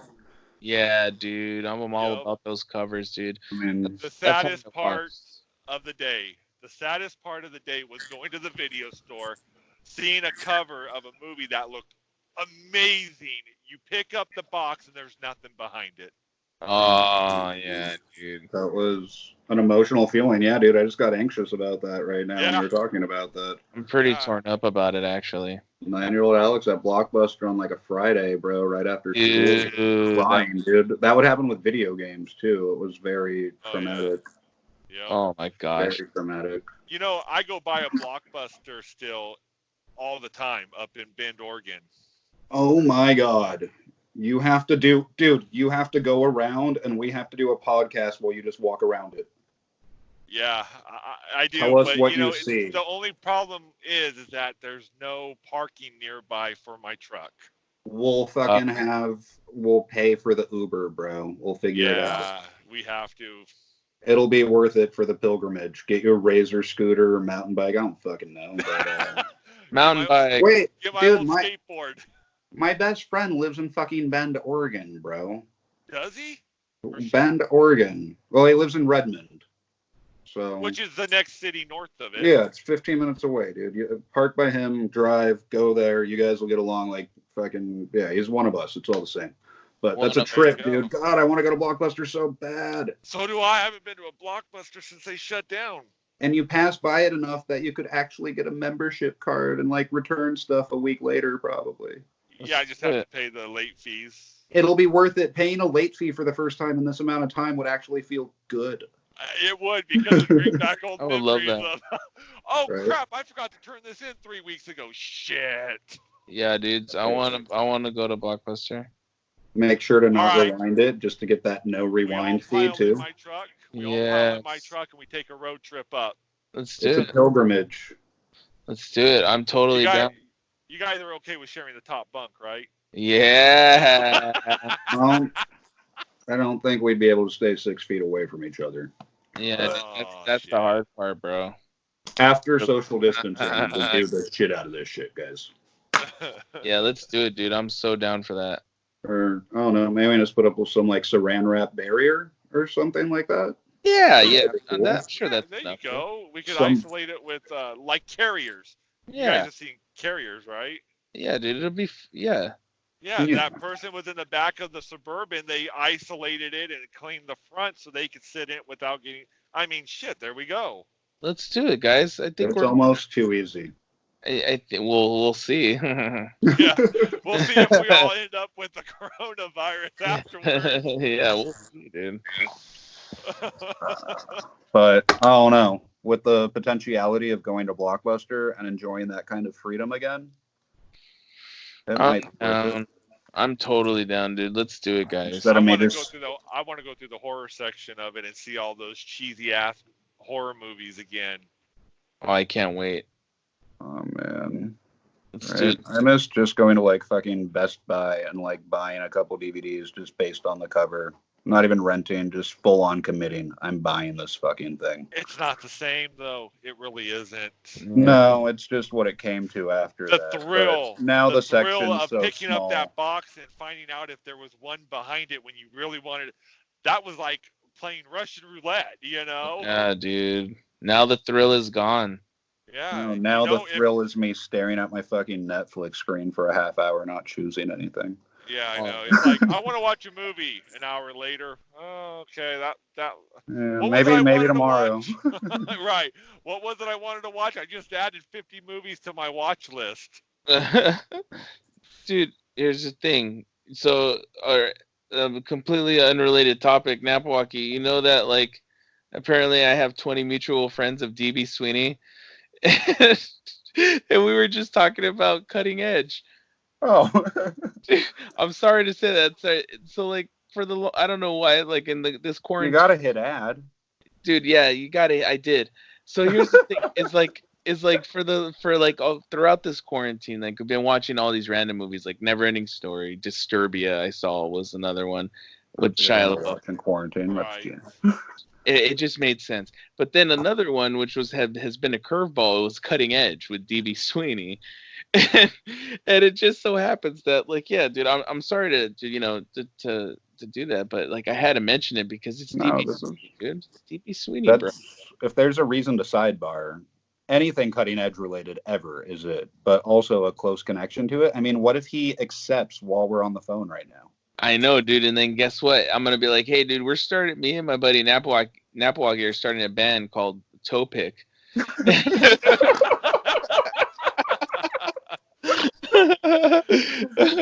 Toe pick. Yeah, dude. And he's gonna be into it. And it's Toe Pick. Oh man. For anyone that hasn't seen The Cutting Edge, you're welcome.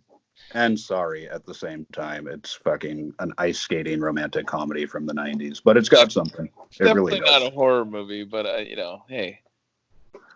You've got time to branch out right now. Just watch some Yeah. terrible, terrible movies from our childhood that we adore.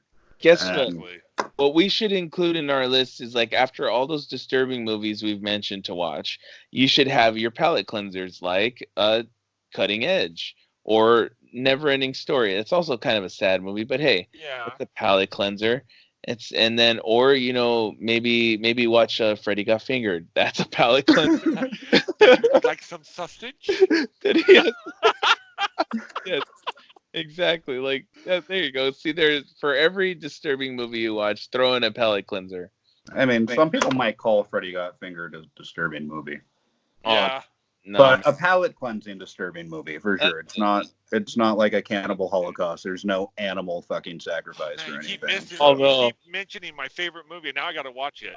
although, dude, there is kind of like a version of animal sacrifice in the movie. It's not necessarily a sacrifice, whereas it's more of just like a release. So that's a spoiler alert for everyone for Freddy Got. I want to watch that movie, dude. Now I want to watch that. There's a lot of movies I want to watch now. Yeah. Sheesh. Yeah, dude, we got time. Yeah. True. Well, Do we have any more questions?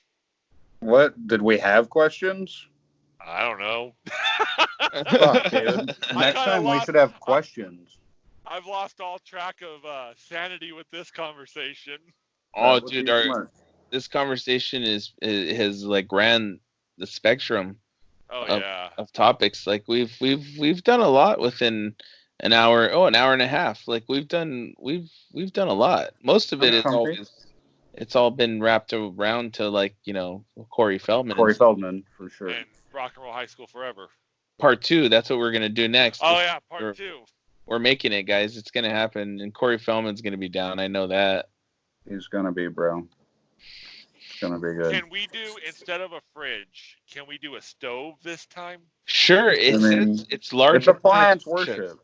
Yeah, he says, "We are the #1 church of large appliance worship."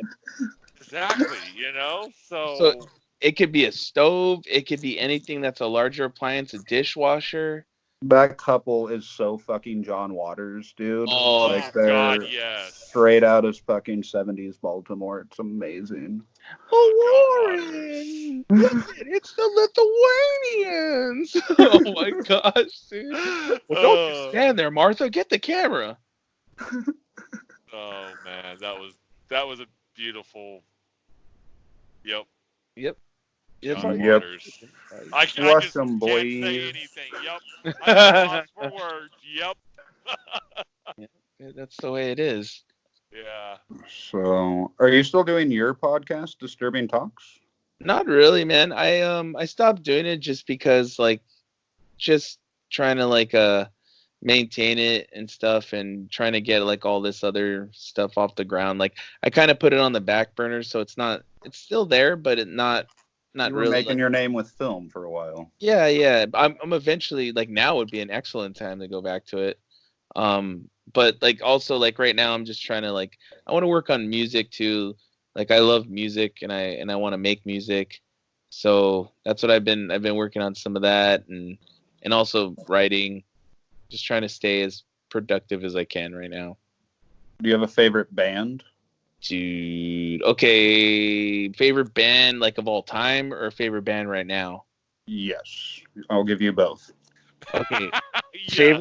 Favorite band right now is this little gothy electro band called TR/ST, and Interesting. they're so good, dude. Like, it's just like dancey gothy stuff, and it's just right up my alley. Like, it makes me move my shoulders, and it makes me move in a way that I haven't. So I'm I'm really into it. Damn. And then also, so now my favorite band of all time that's rough, because I don't know.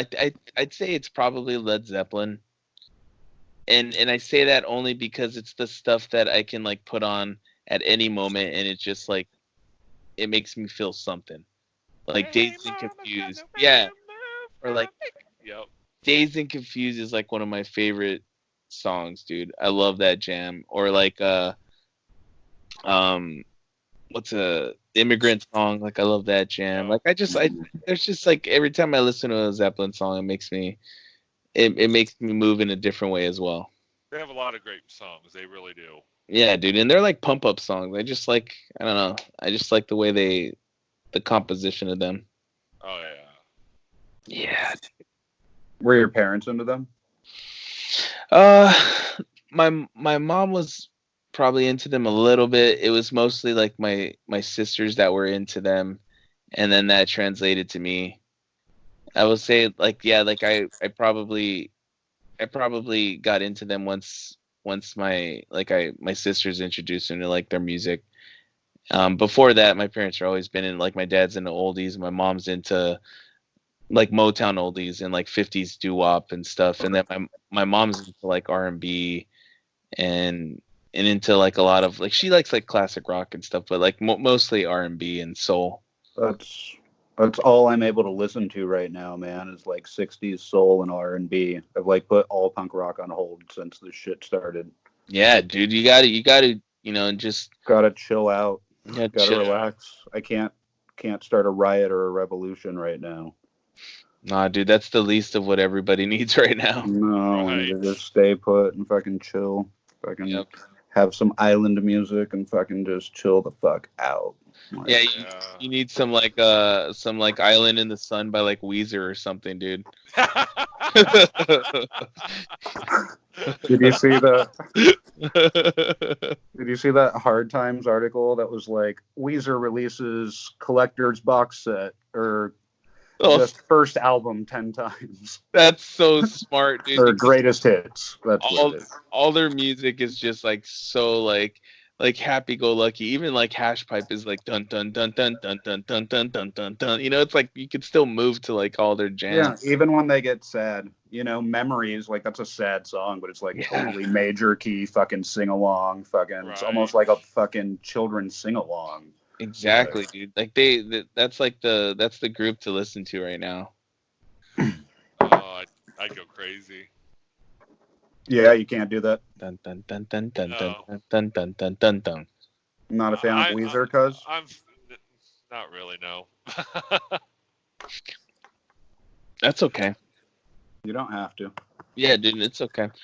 I listen to Weezer like whenever, I don't know, like they're probably not even in my Spotify.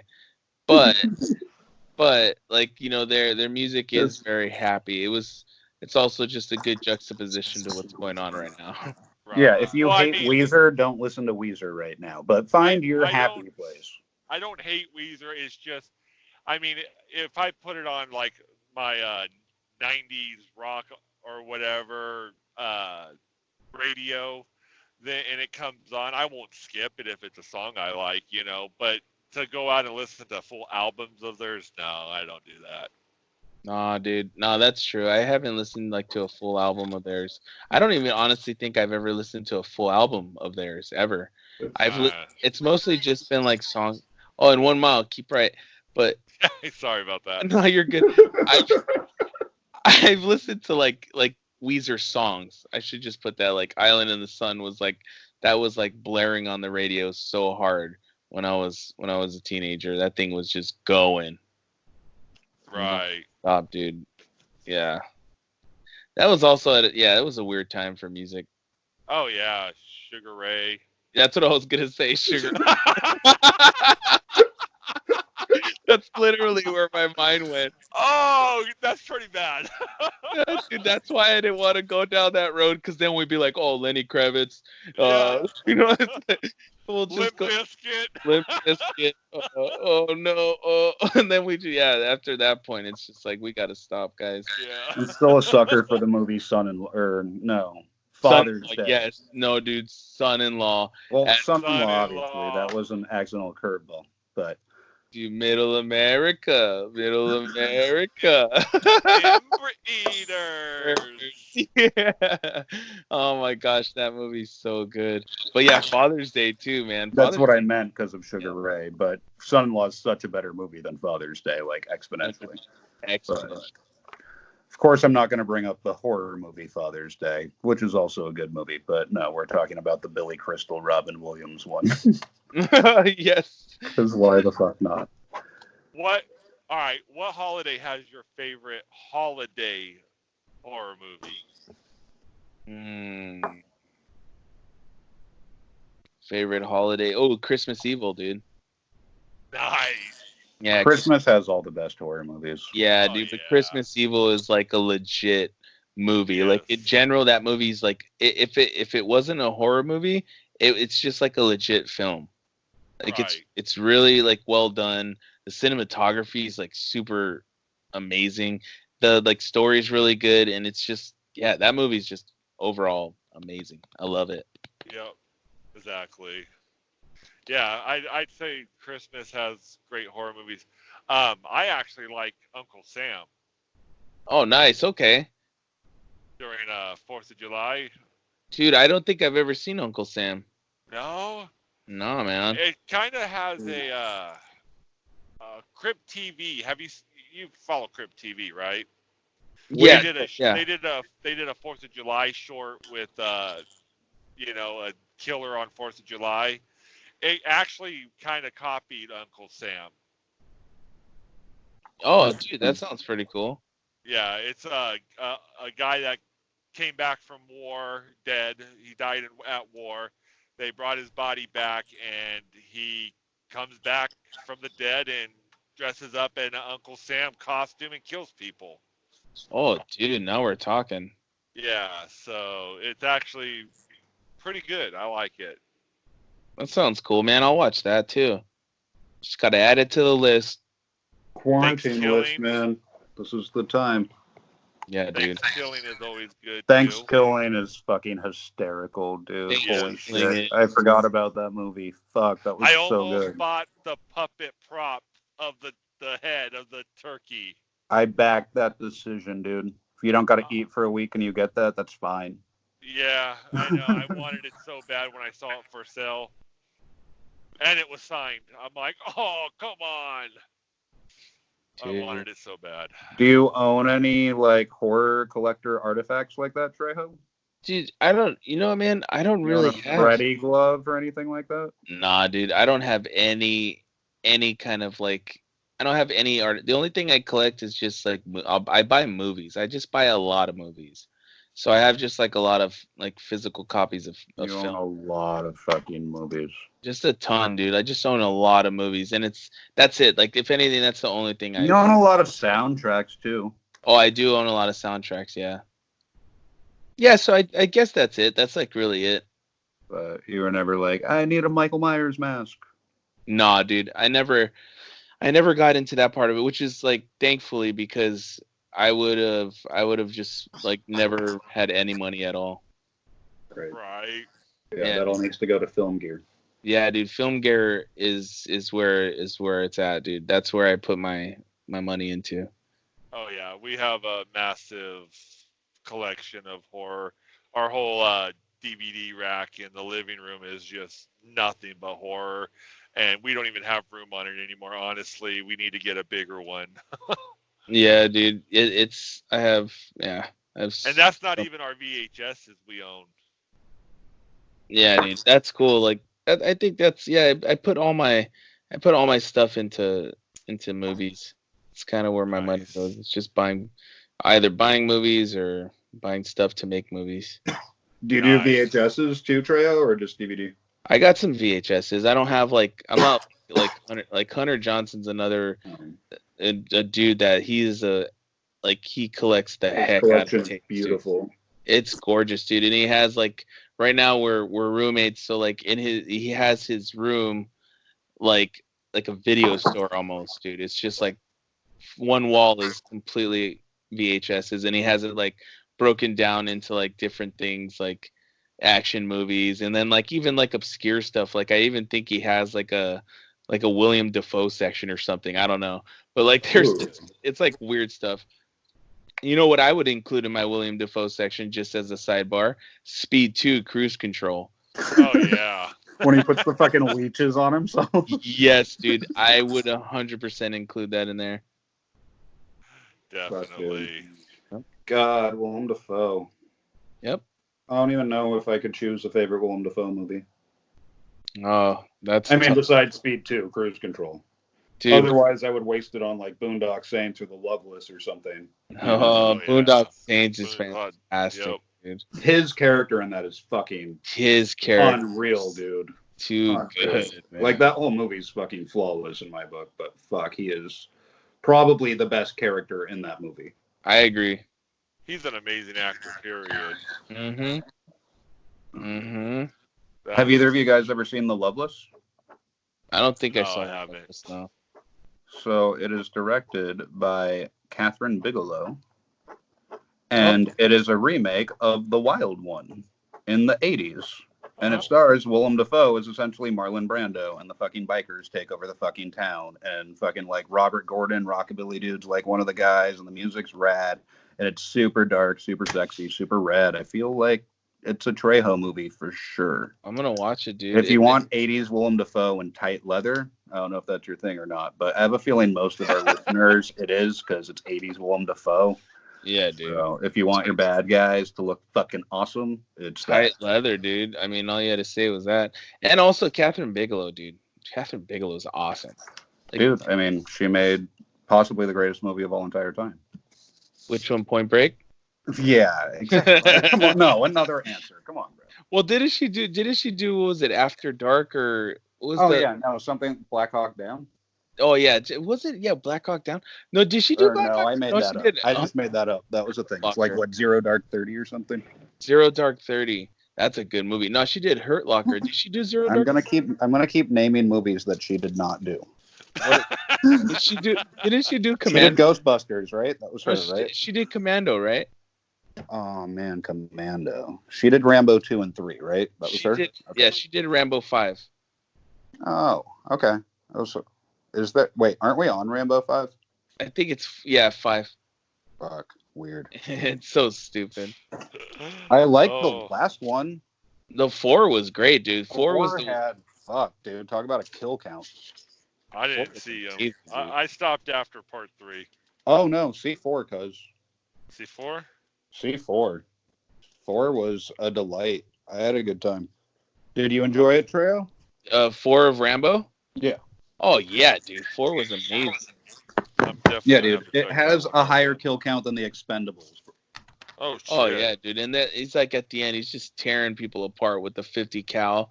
That's just like whoosh, whoosh, whoosh, whoosh, whoosh, whoosh, whoosh, whoosh. Just like tearing through people, dude. Oh nice. Yeah. Can't beat that one. Can't beat it, dude. Can't beat it. Very So, nice. just because this is Trejo and we have to get this. So, what's your favorite Arnold Schwarzenegger movie and why? Okay, Arnold Schwarzenegger movie. I have this down to a science, guys. So here's the first one and the one that I appreciate the most, and this may not be everybody's, but it's mine because it was the first Arnold movie I saw. It was Commando.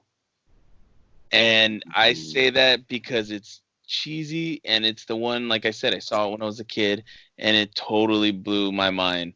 And then if you're asking me like legitimately now after I've seen all of up to date, what is all of Arnold's movies, I'll definitely tell you it is without a doubt T2, Terminator 2, Judgment Day. He is like in that one is like emotionally he's exactly where he needed to be, which was he was just a robot. But like for some reason we felt for this robot and it was all because of that dude. Right. So T2 and then a third for me is Predator. Those are my top Definitely. movies. And what would be your favorite quotes from each of those 3 movies?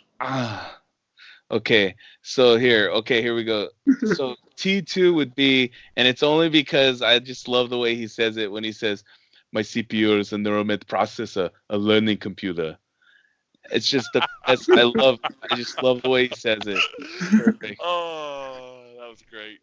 And then let's see, in Predator it would have to be Dylan, you son of a bitch. And then Handshake. the Bam. handshake, clap.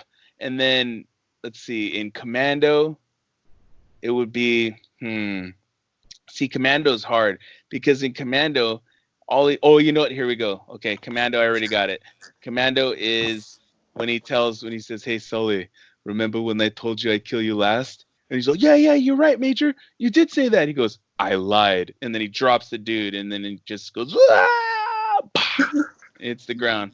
That's the best line, dude, because it was like, Arnold just, he's that's his thing. It's just the throwaway one-liners, man. Right. Exactly. The Yeah. king of them. Yeah, dude, I love me some Arnold, dude. He's my everything. He's Catherine. gotten jobs on set, dude. Like I've gotten jobs on set just because everyone's like, "Oh, dude, listen, he does a pretty good Arnold impersonation." it's like, "Oh, thanks, dudes." Yeah, man. It's kind of yeah. Who is your daddy and what does he do? Yeah. It's God. yeah. There was this one time I was editing with Richard Trejo, who's right here. Yeah. And I don't know if he's going to be cool with me talking about this, but what can you do now? And Too late. You already started. so he's doing his Arnold Schwarzenegger voice, and then it kind of turns into like, "I'd fuck me" or whatever, and then his Hulk Hogan voice comes in, and he's like, "I would fuck you, brother," and then he does this like 5-minute long fucking bit of fucking Hulk Hogan and Arnold Schwarzenegger totally banging each other like at a gym. Just back and forth, fucking both voices. Oh And- my gosh, dude. God, it That was is hilarious. one of the highlights of my whole entire life, just so you guys know. It was probably honestly, man, and even till this day, it's something that like I can't even like do it anymore because it was for that moment, it was it. Like that was it. Everything. Oh, it was just stream of consciousness, bro. Like you weren't writing the lines, you know. It was like, just. It was like it was the two. It was when those worlds combined. You know. Oh yeah, brother. Oh yeah. And he's like, yeah, come on, yeah. And he's like, oh yeah. It was, dude. It was like, it was perfect. Oh yeah. shit. Oh yeah, brother. It's good That shit, is great. brother. That is Yeah. great. All right, this is for 18 and up, mature audience only. Yeah, that's right, dude. Which means it's mainly for 13-year-old kids is probably the target audience, right? Like most of those Right. things. When you say that, You're right. They're probably going to be the ones listening the most. like the time I wanted parental advisory CDs the most in my life is when I was like 12. Like, Right. It's true, dude. That's when I was trying to get like Kid Rock's Ba with the Ba. Or I was trying to get the, you know what I mean? See, luckily, my parents they bought me CDs without even looking at them. So. Oh my gosh, dude. I think honestly the only reason I was able to get Kid Rock was because my parents were like, "Why are you listening to this? Fine, whatever. If that's what you're into." It's like, Right. they had a point. yeah, no, they did, and that's why like now in looking back, I totally realized that I was just a victim of the times. You know, The time. I was just like, hey, like I'm gonna jump on this curve because it sounds like a Metallica song, but it's totally not. Right. Wow. And it's only because they stole the music, dude. It's like directly stolen, like Sad But True. Is like, you know, like they have like that's all they did was steal songs. Kind of like now, I guess. Yeah, I mean, if you think about it, you've heard that 4-chord song. It has like all the biggest songs, and they're all the same chords. Yeah, that's true. I think, yeah. Well, we have 12 notes. I mean, what can you do? Yeah. Yeah, I know. Everything's kind of copied something in some way, but you just want to try to not give it away that you're copying something. Yeah. Exactly. A lot of people are really bad at that and just blatantly rip shit off. But if you just, a lot of times songs are just another song in a different key. What are you going to do? Exactly. Oh, man. Cool, dude. Fucking Horror Nation. Fuck Yeah, dude. Congratulations, guys, on your podcast. Thank you, and thank you for being here for our first episode. We Oh, really I'm down. enjoyed it. I love it, dude. This has been fun. We need to, again, look out for, the sister podcast, which is going to be the Rock and Roll High School Forever Minute. 126 episodes coming right at you. Oh, dude, I can't wait. That's just season 1, dude. That is. Season 1. Because some of those minutes we're going to need a second-by-second breakdown. Oh, dude, and then we're gonna need it. When we do part 2, we're gonna have to do it for part 2 also. Oh yeah, well, dude, you could do a whole string of them. Like we could do Rock and Roll High School Forever, and then we could do like when we're making part 2, we could do the making of that. We could just keep on talking about films that just like that fell under the radar. Yeah, definitely. And those sequels that are just hidden gems, dude. Yes, sir. Hidden gems. Because, I mean, Teen Wolf 2, man. It's right up there. Right up there, dudes. It's right up there. I know this is it as good as the first one? Technically, no, not at all. But technically, no, but hidden fucking gem. But to us, yes. Texas Chainsaw Massacre 2. Ooh, my favorite. My favorite, dude. Dude, is it as good as the first? No. Is it amazing? Fuck yeah. I'm gonna say this. I don't know if you'll agree, but Poltergeist 2. Oh, definitely. Poltergeist 2, because it's actually like that one to me is scary as all heck, dude. That one's actually pretty freaky. Like the first one's good, but it's like a Spielberg good, It's like a Spielberg scary movie. The second one is like actually scary. Like that one is freaky. No, I agree. I liked Poltergeist 2 better. Thank you. I agree with you, Brian. Yep, definitely. Dude, this has been fun. But I was serious when I said we need to play Fortnite after. Oh, yeah. Yeah, bro. We can hop on. I'm down. Let's do it. All right. We're Horror Nation, and that was Richard Trejo. And Thank you for joining I mean, us. we probably already cut this off by this point. You're not going to hear this, but if you did, thanks for being here. Are we still recording? I'm still recording. He's recording. Okay. Oh shit! Wait, you hit record, right? No, you did. Wait, Trejo, you hit record? No, I didn't hit record.